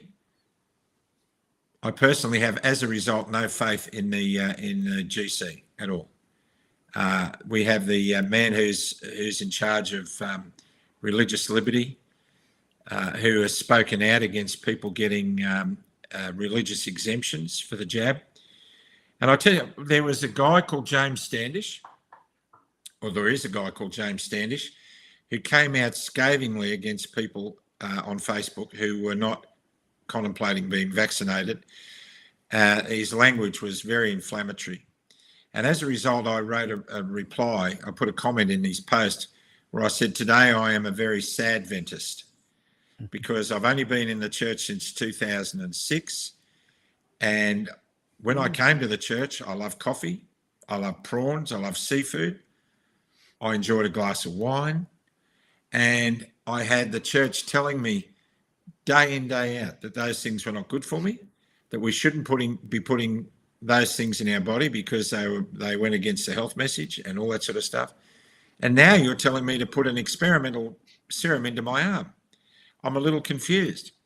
I also sat through sermons week after week where all you talked about was the end time and the end of the world. And I thought that was bizarre. I thought you were all crazy. This is when I first came into the church. You guys are all nuts because all you're doing is talking about Revelation and Daniel and the end of the world. And now that I understand that, and now that I see that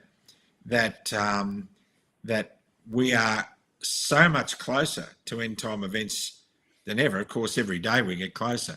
But now that it seems that it's all being amplified, we're seeing concepts of Mark of the Beast and all that sort of stuff appearing live on our television screens. The church doesn't want to talk about it. So I was very, very confused. I came in with a strong Adventist message that was browbeaten into me. And then when the fat hit the fan, the church stepped away from it. And when the church talks about the difference between church and state, why are we marching in lockstep? Why do we have an ambassador, virtually an ambassador in the Vatican? Why are we dancing with Pope Francis? All these things are confusing. I don't know whether they're right or wrong. All I know is that I was brought in on one message and now the message has changed midstream, and it has me wondering whether I'm in the right church. Well, it's interesting you mentioned you came into the church at age 53, did you say? Yep. I left the church at age 54. So as you were coming in, we're a little bit different in age there, but the age where that decision was made, my decision was based on realizing the church was never going to change in being authentically open at an administrative top level. I thought these guys are never going to do it. And because they're never going to do it, they're hindering the good people at the grassroots. They're hindering both the progressive Adventist that wants to push a more new theology. This is a whole other topic, but they're also hindering those that are like the more traditional Adventism. And it just hit me like a brick that when I watched a lot of what was going on in Antonio, the women's ordination vote, and the stifling of conversation, wherever you land on, I don't care if someone supports women's ordination or not.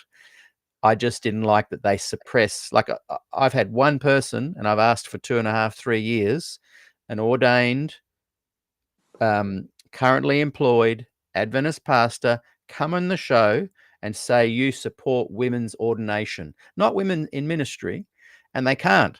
So I'm not worried about whether you support it or not you, but people, you.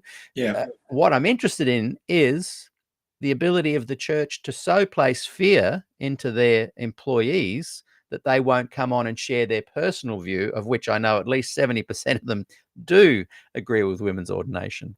So what hit me at around the same age you joined the church, I left because I was 5th generation Adventist. I've plumbed the depths of Adventism, explored nearly 300 interviews on this show, and I thought they're never going to change. And I would hate to see you come to, the end of your life, leaving this mortal coil, and think, wow, what an opportunity I could have had to bring people in. But the church administration that you've mentioned you've lost faith in are just constantly trying to push you back. Yeah, that's true. And that's been true ever since Michelle and I came into ministry with the recovery ministry. And she was traveling from church to church telling her testimony, because she's a survivor of horrendous sexual abuse within the church at the hands of a church elder. Really? Horrendous. Her testimony is compelling viewing. And so she's been an advocate for survivors of sexual abuse within the church in particular. She appeared in the Royal Commission against the church, highlighting its inadequacies. It was a high-profile case when she came out in WA years ago. So we've been seen as pariahs. We had very high-ranking Adventist administrators contact us and say, look, we really love what you're doing. We appreciate your efforts to help survivors, and we're praying for you, but look, we can't do much more than that. And my response to one of them was, well, thanks for the prayers. We really appreciate them. But let me tell you, we're not going quietly into the night, and we're going to rattle this cage until you open it. And we've been relentless in that. And we have ruffled a few feathers. We have been exalted, is not the right word, but in some corners we've been encouraged to keep telling the truth.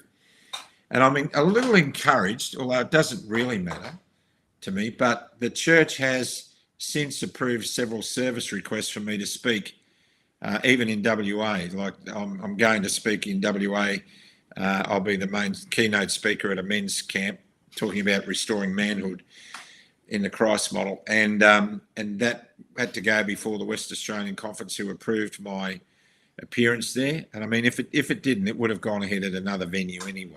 But Yeah. I mean, that's a little gratifying, and I hope that they're starting to see the pushback from so many Adventists who are now brave enough to say, "Hang on, we want to support you. We're sure that you are godly men, but Yeah. you're making some bad decisions." I don't know. Look, you could ask me a whole bunch of theological questions, and I say I don't know too. I try and keep it really simple. I really do, because I think the masses of people. My big thing at the moment is when you go into an Adventist church, it's too inward looking. We're so hungry for meat for ourselves. We're selfishly excluding those who are coming into the church desperate for milk. And I believe we need to go back to giving them the basics, to giving them milk, and ask ourselves the question: do we know enough already as lifelong Adventists who've studied the Bible and Ellen White or whatever else we follow? Do we know enough already to know that maybe it's time to stop focusing on what we need to learn and start teaching others what we already know? I think we're missing opportunities, not only as a church, but as individuals, as Christians, by doing that. We have to go. Every time I gave a PA announcement on the aeroplane, Pete, and I used to teach public address techniques to pilots, I always spoke to the little old lady who sat down the back who's never flown before. And I spoke to make her feel comfortable at the expense of the businessmen reading the Financial Review, who were rolling their eyes because I was being too basic in my comments. Because if we can make the most insignificant person on the aeroplane feel comfortable, then we do our job for all of them. And I think as a church, we need to speak to please God, Galatians 1:10, for I speak to please God, not man. How can I please God if I speak to please man? We need to be able to structure our message to those people who walk in the door for the first time and trust that we know enough. And it doesn't matter what we know anyway. We know it's who we know, don't we? I think, are we all on the same page? I don't know. I think that's the common ground that that hopefully people in the comments can land on. I two quick things. I also was banned from Western Australia. Pastor Murray House was, I think, the conference president at the time, and he banned me for my, I think, bush dancing was considered of the devil, so I was banned. And some of the youth leaders would sneak me through, and we'd do barn nights on non-Adventist soil. That's just an area of common ground that you and I share, both being banned from Western Australia. It's good. Look, the people who have banned me, Pete, are beautiful men. I have had other very heartwarming experiences with all the men involved in my banning. And I know they're beautiful men. They're caught up in this structure that stifles. Exactly. I think it even stifles their ministry. I'm glad you said that, because like Pastor Murray House literally was my neighbour for many years here in Cooranbong, and I thought, this guy's amazing. When I mention his name and the banning, it's sad that these guys themselves, like, I often have people write to me, we'd love to come on the show, we'd love to share our views, but the powers that be say we can't come on. And I just think that kind of stifling, you're right, it holds them back as well. Yeah. Look, let's go to a couple more comments. I do want to just do a public invitation to Simon Houston, Peter Veach, Nikki Carlton, and Russell Schultz, who are watching. Can you come on the show in a couple of weeks and share your side of things? Because I think you'd probably oppose a lot of what Graham Hood has said as far as the vaccination things go. Love you on the show. That's an official invitation. I love Nikki Carlton. I've met Nikki Carlton. I've got a lot of time for Nikki. Yeah. Amazing. Years ago, we go back a long way. We haven't had anything to do with each other for several years, but I love Nikki Carlton. Amazing person, and a person also with an inquiring mind. And so those four, that's the official invitation. I'll send you a message, but I'm also saying that publicly because I want people to know that this is a conversation we hope to continue. And the other thing that I just thought, your partner's Michelle, would Yep. she be interested in coming on in a couple of weeks and talking about the sexual abuse within the church? That's another taboo topic that a lot of people have said they don't want me to approach, but I think that would bring about some healing for people as well. She's probably listening to this. She was here in the office with me for a while, and she went off. Nice. She's probably watching it in the other room. Yeah. I'll put it to her. Yeah. She often likes to do that with me being present. Yeah, that could be Because fine. I'm a bit of a security blanket for her, but I'm kind 100%. of sure that she will, because she's very brave. And there's Yeah. if people want to go to an organisation called beyondpatmos.org, and under speakers list, look for Michelle Hood. You'll see a testimony that was done at Northern New South Wales Big Camp. It was outstanding. How long ago was that? 2009, maybe. Okay.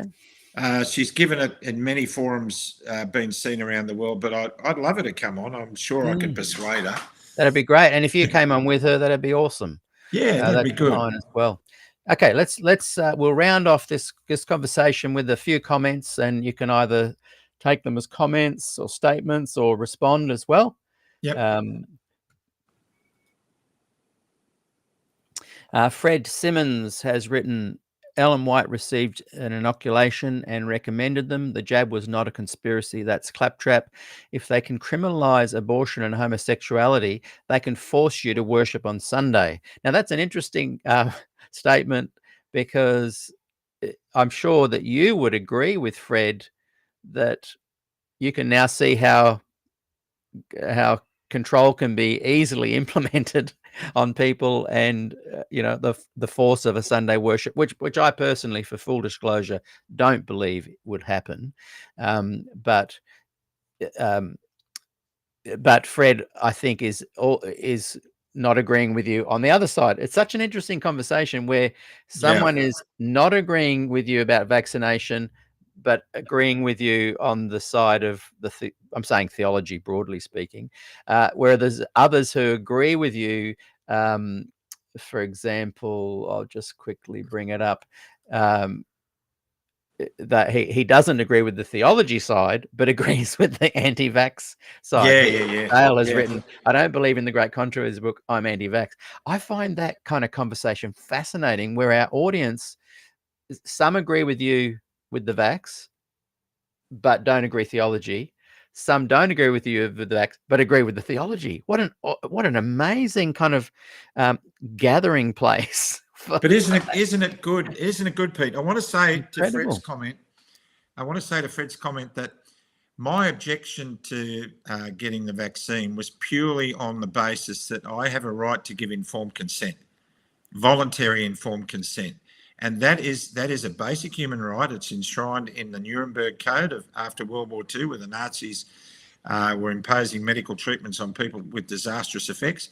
It's put in there for our protection. And I am not against anyone getting vaccinated. Half of my family have been vaccinated, and they're well. They're not sick, not at this stage. And I hope and pray that they remain that way. I've never tried to, I've never sort of black-banned anybody because they were vaccinated. I reached my conclusion at the 11th hour, and I'm glad I did what I did for the reasons I did. And I based it on the fact that nobody with any medical clout could give me an assurance that I wasn't doing something that wasn't risky. In fact, some of them warned me against it. So what do you do when you're confronted with that? So it's a dilemma. A lot of people who follow me on my podcast have been vaccinated because they believe in the basic tenet that people shouldn't have been threatened with losing their jobs in order to be vaccinated, because once again, it gets back to looking at the method and then the motive. If the method is based on other-centered love, in other words, we're creating this vaccine because we care about you, we love you, and we don't want you to get sick, and we think it's going to work, then those who get it are protected, and those who want to wait a while because they're not convinced that it might yet be properly tested should have the right to do so, knowing that the other people are protected who had it because they believe they were protected. Does that make sense? Yeah. I said to Dr. Nick Coatsworth the other day in a text message, because I'm trying to get some more information from him. I said to him, the way I looked at it when I made my decision, if I don't get vaccinated, I have a 100% chance of never suffering a vaccine injury and a 99.8% chance of not dying from COVID. So based on those odds, to me at that time, it seemed like the most logical decision. Unless they could tell me, look, we've done all these tests and we've proved that this is safe and effective, but we now know that it isn't, because many of you who have been vaccinated, if I was to ask how many of you had COVID multiple times, I'm sure a lot of you would admit that you have. I've had it once, and I've mixed with millions of people. I have been in crowds of hundreds of thousands of people. I've hugged and prayed with them. I've had them cry and had their saliva on my shirt. I mean, I have had it once. I've got an immune system now that deals with it. I don't have an issue. So anyway, that's why.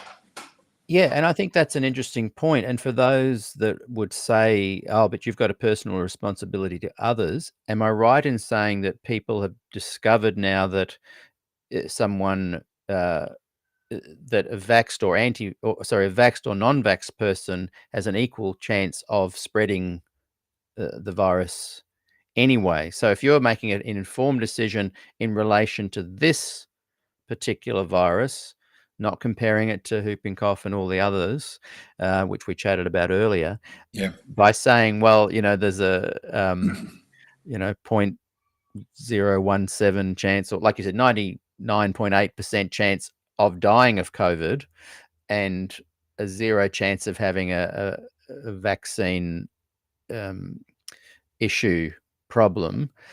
For personally, that kind of adds up if you're looking at the numbers, and and I'm interested in what those who disagree with me, what they would say about that. Very interested in having that conversation. And then if I'm right in suggesting that vaxxed or non-vaxxed had equal chance of passing on COVID, is that correct? From my understanding, it is correct. And also research is highlighted from a number of studies that have been peer reviewed, say that people who haven't been vaccinated are actually at risk from people who have, because the man-made spike protein, which is prevalent in people who've been vaccinated, is being shed to people who haven't. Now, that's what I've been told. I'm not a medical expert, but we've got to stop this. We've got to bring down this division between the vaxxed and the unvaxxed, and those who decided this and those who decided that. God gave us freedom of choice. It's implemented in Genesis. I mean, there it is, so that we can choose to love. I chose not to be vaccinated because I thought anyone who was concerned about catching COVID would be vaccinated, and therefore I wouldn't be a threat because the vaccine would have protected them. But that's proven not to be true. So the emotional argument around people being compelled to be vaccinated for the country and for the old people and to save granny, it doesn't hold water when you apply practical common sense to it. Because those who were scared of the vaccine, of the virus, got vaccinated. And so those who weren't, who thought they had a better chance of survival by not getting it, why are they a threat if the vaccine works and is safe and effective? It's like wearing a suit of armour, carrying a suit of armour all your life that has a big hole in the back of it. I mean, I don't see the common sense in the argument. So my decision was... Those that I've invited to come on the show and share their side of things in opposition to your stance on vaccination, I'm just making a quick note. 1 hour, 55 minutes in, I'm interested in your thoughts on what Graham and I just discussed there. Simon Harrison has he's put out a request to you here. Ask Graham about if he would MC for Dr. Tim Jennings, the Remedy Tour in this November. So am I going to upset people if I respond to that? Look, I don't think. I think we've established that it's okay for each of us to share our personal views, frankly. Yes, Simon, I will. I've interviewed Dr. Tim Jennings. I've been to listen to a lot of his stuff, and a lot of people bring up theological arguments often around Tim Jennings, but I put all that aside because I try to keep it as simple as I can. I've never heard a better explanation of the gospel and the power of the gospel when we apply Jesus Christ as a remedy to life, that puts the law of God in such a beautiful context for me. And it's encouraged me and inspired me, and it's encouraged and inspired others who I share it with. And do I agree with everything he says? I don't know enough to even know. But the stuff that I get in here. And that's what I love about it. And it's the same with the Bible. A lot of people will say, I know the Bible back to front. Do you really? You know, there was a man who remembered 7 different versions of the Bible in America. He was a talk show icon. When he was invited on, they would open up an obscure version of the Bible and start reading a section out of it, and he would complete the reading without even looking at the Bible. Where was that man? Where is he now? He's in prison for pedophilia charges. What good was all the knowledge in the world to that man? All the knowledge in the world is of no use to fools. So what I do is the stuff that I get from the Bible that resonates with me, that helps me live a better life, lives in my heart. But a lot of people have all this knowledge, and there's a constriction between here and the heart that doesn't allow that knowledge to get to their heart. Yeah. And that's what concerns me. The stuff I don't know, I admit I don't know. I'm not the brightest, the sharpest tool in the shed. I have no theological degree. I've never been to a seminary. All I know is that once I was blind and now I can see. That's my qualification. Michelle has got 3 degrees. She's got degrees in law, nursing, and psychology. And people come to see her to help them survive their sexual abuse trauma as a child, not because she's got letters after her name. She's had experience. She's had the experience. Mm. And the stuff that I've gleaned from reading Tim Jennings' books has helped me in ways that have really inspired me to continue in my journey and not be as confused, and to understand God's love, and to understand the principles, the basic living principles of God's laws, for me has been incredibly uplifting. And yes, I will go to see Tim Jennings, and I will MC his events, and I will interview him, and I will eat the watermelon and spit out the seeds, like we should all do. I like that analogy. There you go, Simon. And Simon and I actually are in the process of organising Tim Jennings to come back on the show in a few weeks as well. And I enjoyed my previous interview there. And Brendan Paul Valiant has put up his hand to help you both communicate with each other. I think he's got Simon's number and your number, so he can help make that happen. Actually, I'll let you all in on a secret. We've already negotiated it. I am the MC on an event in Sydney and in Melbourne. I think Simon was being a bit sneaky asking the question like that, but I've already agreed to do it. So Tim's coming on my show again very soon, and we seem to hit it off. We both want. Yeah, he's a psychiatrist. He's interested in helping people restore their destiny and helping them function as God created human beings, and so am I. We have a heart to serve. What's wrong with that? I thought that was a gospel. Anyway.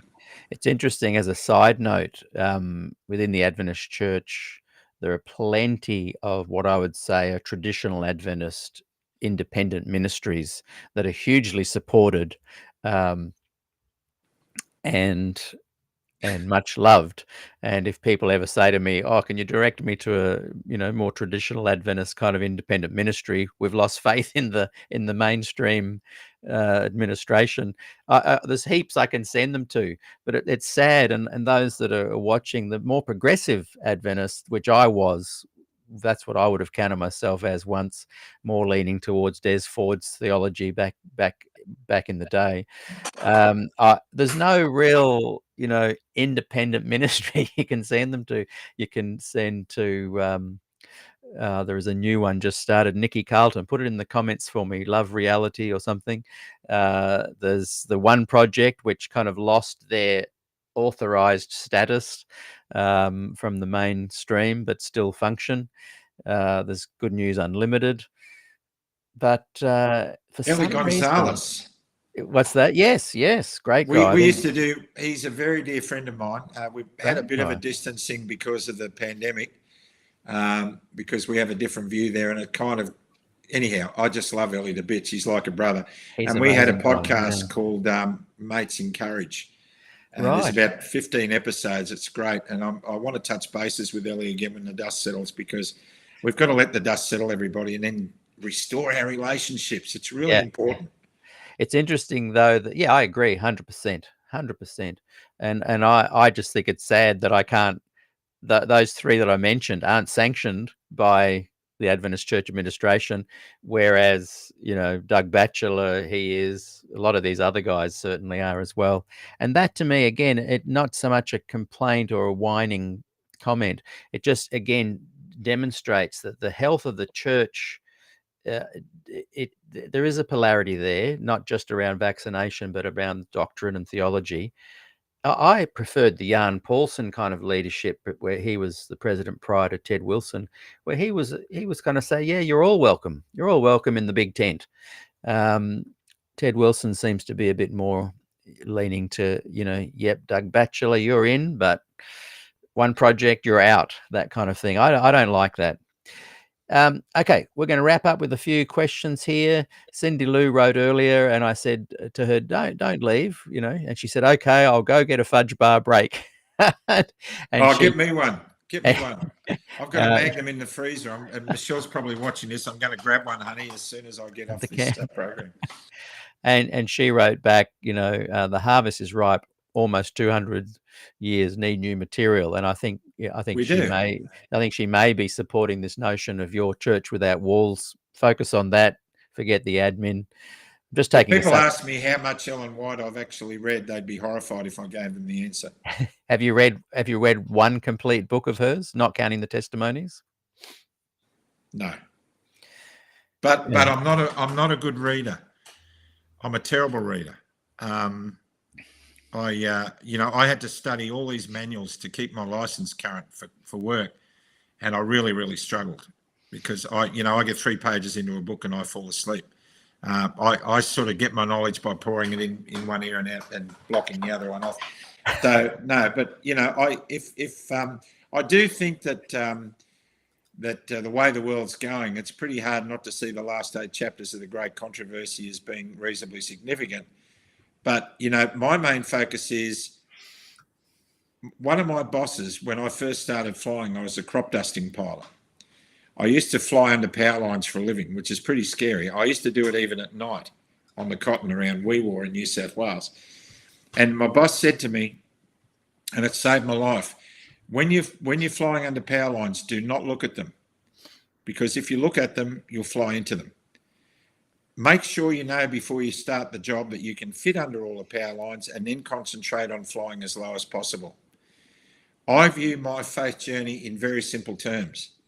I don't look at too much stuff. I just focus on Jesus, and I focus on the gospel message. And I keep my eyes focused firmly on him, and I try not to get distracted on all these issues like women's ordination and all that other stuff. I'm a real dummy compared to the rest of you watching. Well, I think, again, that's common ground for you and I. My focus isn't on observing and necessarily challenging those things, which I do, but that's kind of that's a side thing. My main thing is observing when we are allowed to talk about those things or not. That kind of really encapsulates my focus. And so that means I don't have to be a specialist in a lot of these things, although I have opinions on lots of things. Yeah. Our observation today is, hey, we want to have sovereign bodies, but we're aware we're part of community, so we don't want to impact those around us by not being aware and concerned and responsible about these decisions we make. But we want to make informed decisions, and to do that, you need to ask questions. Hey, is Ellie Gonzalez watching? Do you know? He sometimes does. I'll tag him later and see. He sometimes does. Gillian Ford often watches. We've got a really healthy audience of diverse Adventists that I'm not in any way trying to say, hey, I've got the answers. Let's just talk. And you know, I love your idea of going to this beautiful location you've got there, and that picture we showed earlier, which I'd show again, but it cut off your sound, where you've got that beautiful garden and people are gathering together, and your focus is on helping people with trauma and drug recovery, and you know, they're eating together, breaking bread together. I love that kind of thing. It doesn't I want to ask everybody a question as they're sitting there formulating their opinions. Throughout the diversity of our shared and not shared views, do we still love each other? Because that's the primary question we should all ask each other. Because that's what we're called to do. And there are a lot of people I disagree with, but I've realised that it's a lot easier to love people than it is to like them. Some people, the things we don't like about people are their behaviours, Peter. And we're called to love the sinner but hate the sin.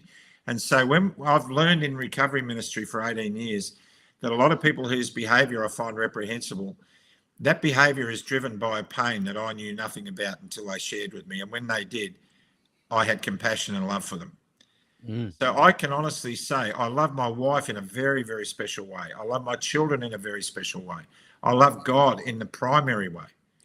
But I have a love for every Australian or everybody else on the planet because we share a common place. And even though we may disagree, if we can't do that in love for each other, then we're struggling. And I think that's the essence of what Tim Jennings is talking about quite a lot in his ministry. Yeah, yeah. And I think too, in finding common ground, while you can disagree or agree and still love like the person, it doesn't force you to have to interact with everybody. We get to go, I'm not going to watch, or I don't want to be friends with that person. That's all fine. That's part of using this grey matter to be discerning of our boundaries. But I think if you can err on the side of breaking bread together, enjoying connection with people, finding common ground, you're heading in the right direction. You mentioned earlier where someone had said to you that Jesus would have been given the vax. A friend of mine that was involved with some of the politics, they were a school teacher. They were written a letter from, I don't want to guarantee this, but it was either a pastor writing unofficially or it was one of the conference pastors wrote, and in the letter was telling them off and saying Jesus would have been vaccinated. And I'm not saying whether he would or wouldn't, but to make a claim like that as a kind of a pious, higher moral ground reprimand. There's too much authority in that statement. Pretty exactly. Yeah. I struggle to realise why Jesus would inject a man-made substance into an immune system that he designed perfectly in the beginning. But anyway. Angela Lima has written, we'll do a fast little run here of comment. It's nearly time for me to pick up my daughters. And also, once again, apologies for the late start today. And Graham, thanks for your graciousness in letting me start an hour later. My father just had a pacemaker put in. He's 91 years old. I picked him up at the hospital last night, and we had to set up this Bluetooth kind of machine that when he sleeps, it's sending information to the powers that be to ensure that it's all the pacemaker's working. And I had to check on that this morning. But also they'd forgotten to take out his cannula in his arm. And I'm not going to complain. They were an amazing hospital. It wasn't the Adventist hospital, hasten to add there, but he was like needing it taken out. So I had to last minute quickly take him to the local clinic, the doctor there, and they were amazing. Interesting that every nurse and administrator in the clinic I knew from way back. And it was just a warm kind of gathering as they were keen to help Dad. He's 91 and he's a bit wobbly on his legs there. But he... so thanks for being gracious with letting me start an hour later, and that explains why. But yeah, the Dad's doing well. He's a strong one. When I brought him home last night, he was wobbly. I had to kind of make sure he nearly fell a couple of times. But this morning he was walking around, and I'm amazed at that human. He has taught me a lot, not so much by sitting me down with giving me lessons, but by just the human example he has been. So so keep him in your thoughts, everybody. And again, apologies for the delay there. And Angela, get well soon. Angela, who made the comments, yes. Phil and we've been pretty sick for the last few months too. And it wasn't COVID; it was it's something just else. the flu. Yeah, and it is hanging on. But it's not the first time we've had a flu that hangs on. Yeah. That's been going on for years, as far back as I can remember. Yeah, well, there's a yellow alert around our area. Some of the hospitals in the area, everyone's back onto masks. When I picked up Dad, we all had to have masks on because not COVID, but the flu is very rampant around these parts. Yeah. Okay, we're going to wrap it up. But Andy Mack writes, I must admit the cough helped get me out of the Adventist church. That's an interesting thought. A lot of people had to go online and the church was disrupted with just people in the habit of turning up every week. So I just wanted to bring a funny one that came up earlier. It's gone now. They fall off the end, but MC wrote, welcome hoodies a little bit earlier. Wow, this again, those watching on YouTube, please, if you've written something you'd like to stay there, it's annoying, but YouTube just deletes all the live messages afterwards. So Dale Hutchings has asked a very good question. What is Graham Hood's show or program called? If you give that a bit of a plug. Yeah, thank you. It's Club Grubbery, GRUBBERY. Club Grubbery is our podcast that I do with SAC paramedic John Larder, of 25 years experience.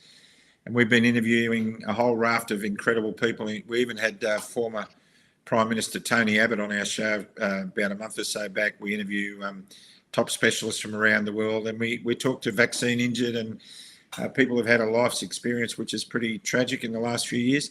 It's wonderful. We talk to a lot of nurses who've lost their jobs, firefighters, frontline workers who've lost their jobs. That's great. And the Church Without Walls program, the website www.churchwithoutwalls.com.au. We're up to week 13. So there's 13 fireside chats, and there's devotionals, 7 devotionals for every week that relate to the topic of the chat the week before. And we're going to include our Recovery Road 12-step program in that, with the new books arriving on our doorstep in a few days. Edition number 2, Recovery Road. And then we're going to start training people at this property here to run Christ-centered 12-step recovery programs in their communities. So it's all good. It's all good from here. That's good. So there's a lot of information there for people to contact. So I'm just getting lots of messages as well on my phone regarding the interview. So just wanted to send them a link. So there's lots of information there that you can get in touch. Motor Sapien says, hey, that's a cop-out. I'm a terrible reader as well, but audiobooks, that's my jam. Andy Mack has written, I've read more Ellen deconstructing than when I was an Adventist, as in since she's been deconstructing. I must confess, I am the same. I hadn't read Great Controversy, the full book, until I left. Now I've read it like 10 times in the last 8 years because I'm trying to see what's the additions that Ellen made to what's actually in the gospel, and there's a whole other, we could do another whole interview on that topic. Let's see, Fred Simmons. Fred, is it Simmons or Simons? I've asked you that before. I keep forgetting. The SDA Church should have stood up and protected members who were opposed to the shot. It was because of the economic aspects. They pushed it so haphazardly. These same economic considerations guide them. We can let that one be a comment. And those who I've invited to come on and talk about the other side, can't wait to chat to you guys. These are some questions we can have you ask as well. Answer, I should say. Angela Lima, just on this sidetrack of talking about Ellen G. White books, for me, the terrifying one was Messages to Young People. It scarred me for life. I don't think they sell that anymore, Angela, because I've got a copy of it, and I remember you mentioning once that it was a scary book. Wow, it should be banned, that book. Okay, we're coming to an end. Let's just quickly go to Mimi West has just written, the Adventist Church has a lot of walls. True. Well, Look, I just want to say thank you, everyone, for your comments, for watching. Thanks for supporting the channel. If anyone would like to make a donation to me, you can scan that QR code. I try and do a couple of shows a week. And since lockdown, I lost all my gigs with doing music. I was a musician, Graham. And so I rely quite a lot now on those who are generous to support what I do. And I really appreciate that. And I've been talking to Graham Hood. Thank you so much for coming on the show. You're a busy man, but you have been gracious and easy to work with the whole time. Graham, can you do the show? Our mutual friend Brendan, and I think maybe Stephen McDonald might have put a word in your ear at some point. Yep, you just wrote back, yep. And when, boom, link here. Yep, great. Can I delay an hour? Yep, no problems. It's been a really good experience. And where we may agree or disagree, I think we've demonstrated that we can have a valuable conversation in sharing these ideas. Absolutely, So, Pete. And can I you. also put in a plug for those we're not registered? We used to be a registered charity, not for profit, tax deductible, and all that. We weren't getting enough support to pay the admin costs for that. But if anyone wants to support Church Without Walls, they can go to the website. There's a Partner with Us button. The money comes to us, and we use it wisely to pay for the printing of books and our recovery books and all that sort of stuff. So any help we get is greatly appreciated. That's great. And I will also put a link to Church Without Walls in the description after the show on YouTube and in Facebook. Thank you, everyone, for watching. Thank you, Graham Hood, again. And we'll look forward to getting you and Michelle, or just Michelle. Happy to have both of you there, because you could probably really cross-pollinate with some ideas. And let's have that conversation about sexual abuse within the Adventist Church and other churches. It's not just the Adventist Church. We all know that. But I think that could bring about a lot of healing just to talk about it. So, because the stats are pretty high there. Indeed, they are. Yes. So 7 million Australians have been sexually abused. Currently living Australians have been sexually abused as children. 7 can you million. say that again? 7 million currently living Australians. 7 million. Yeah, one in four. 1 in 4 have been sexually abused as children. So a quarter of the people you walk past in the street have been sexually abused as children. Wow. That's incredible. That's terrible. It's terrible stat, and it's just as prevalent in the church as it is in mainstream life. And you'd think if the church was the special people being raised up with a special plan of salvation to prove Satan's claim wrong, that people can't keep the commandments, you'd think that would be a better statistic than that, wouldn't you? Yeah, well, once again, Tim Jennings talks about that in his book, The God-Shaped Heart. He talks about, the prevalence of sin in the church compared to outside is no different. So anyway, something's wrong. One last quick plug. Tomorrow I'm interviewing Sherilyn Kristen Clough. Boy, I hope I'm pronouncing that correct, Sherilyn. We've known each other on Facebook for ages. That's the first time I've said it out loud. You can correct me tomorrow if I'm wrong, but we're going to chat about her 2 books, Chasing Eden and The Uneaten Elephant. So I'm looking forward to reading the second book. I've read the first one. It's a fantastic book. So that's tomorrow's interview, and we'll give everyone a reminder of the times later. Thank you, Graham. Until we meet again, and thank you, everyone, for watching. We look forward to continuing with the experiment of having some pretty interesting discussions on fairly divergent thoughts. Until we meet again, see you later. God bless everybody. Bye-bye.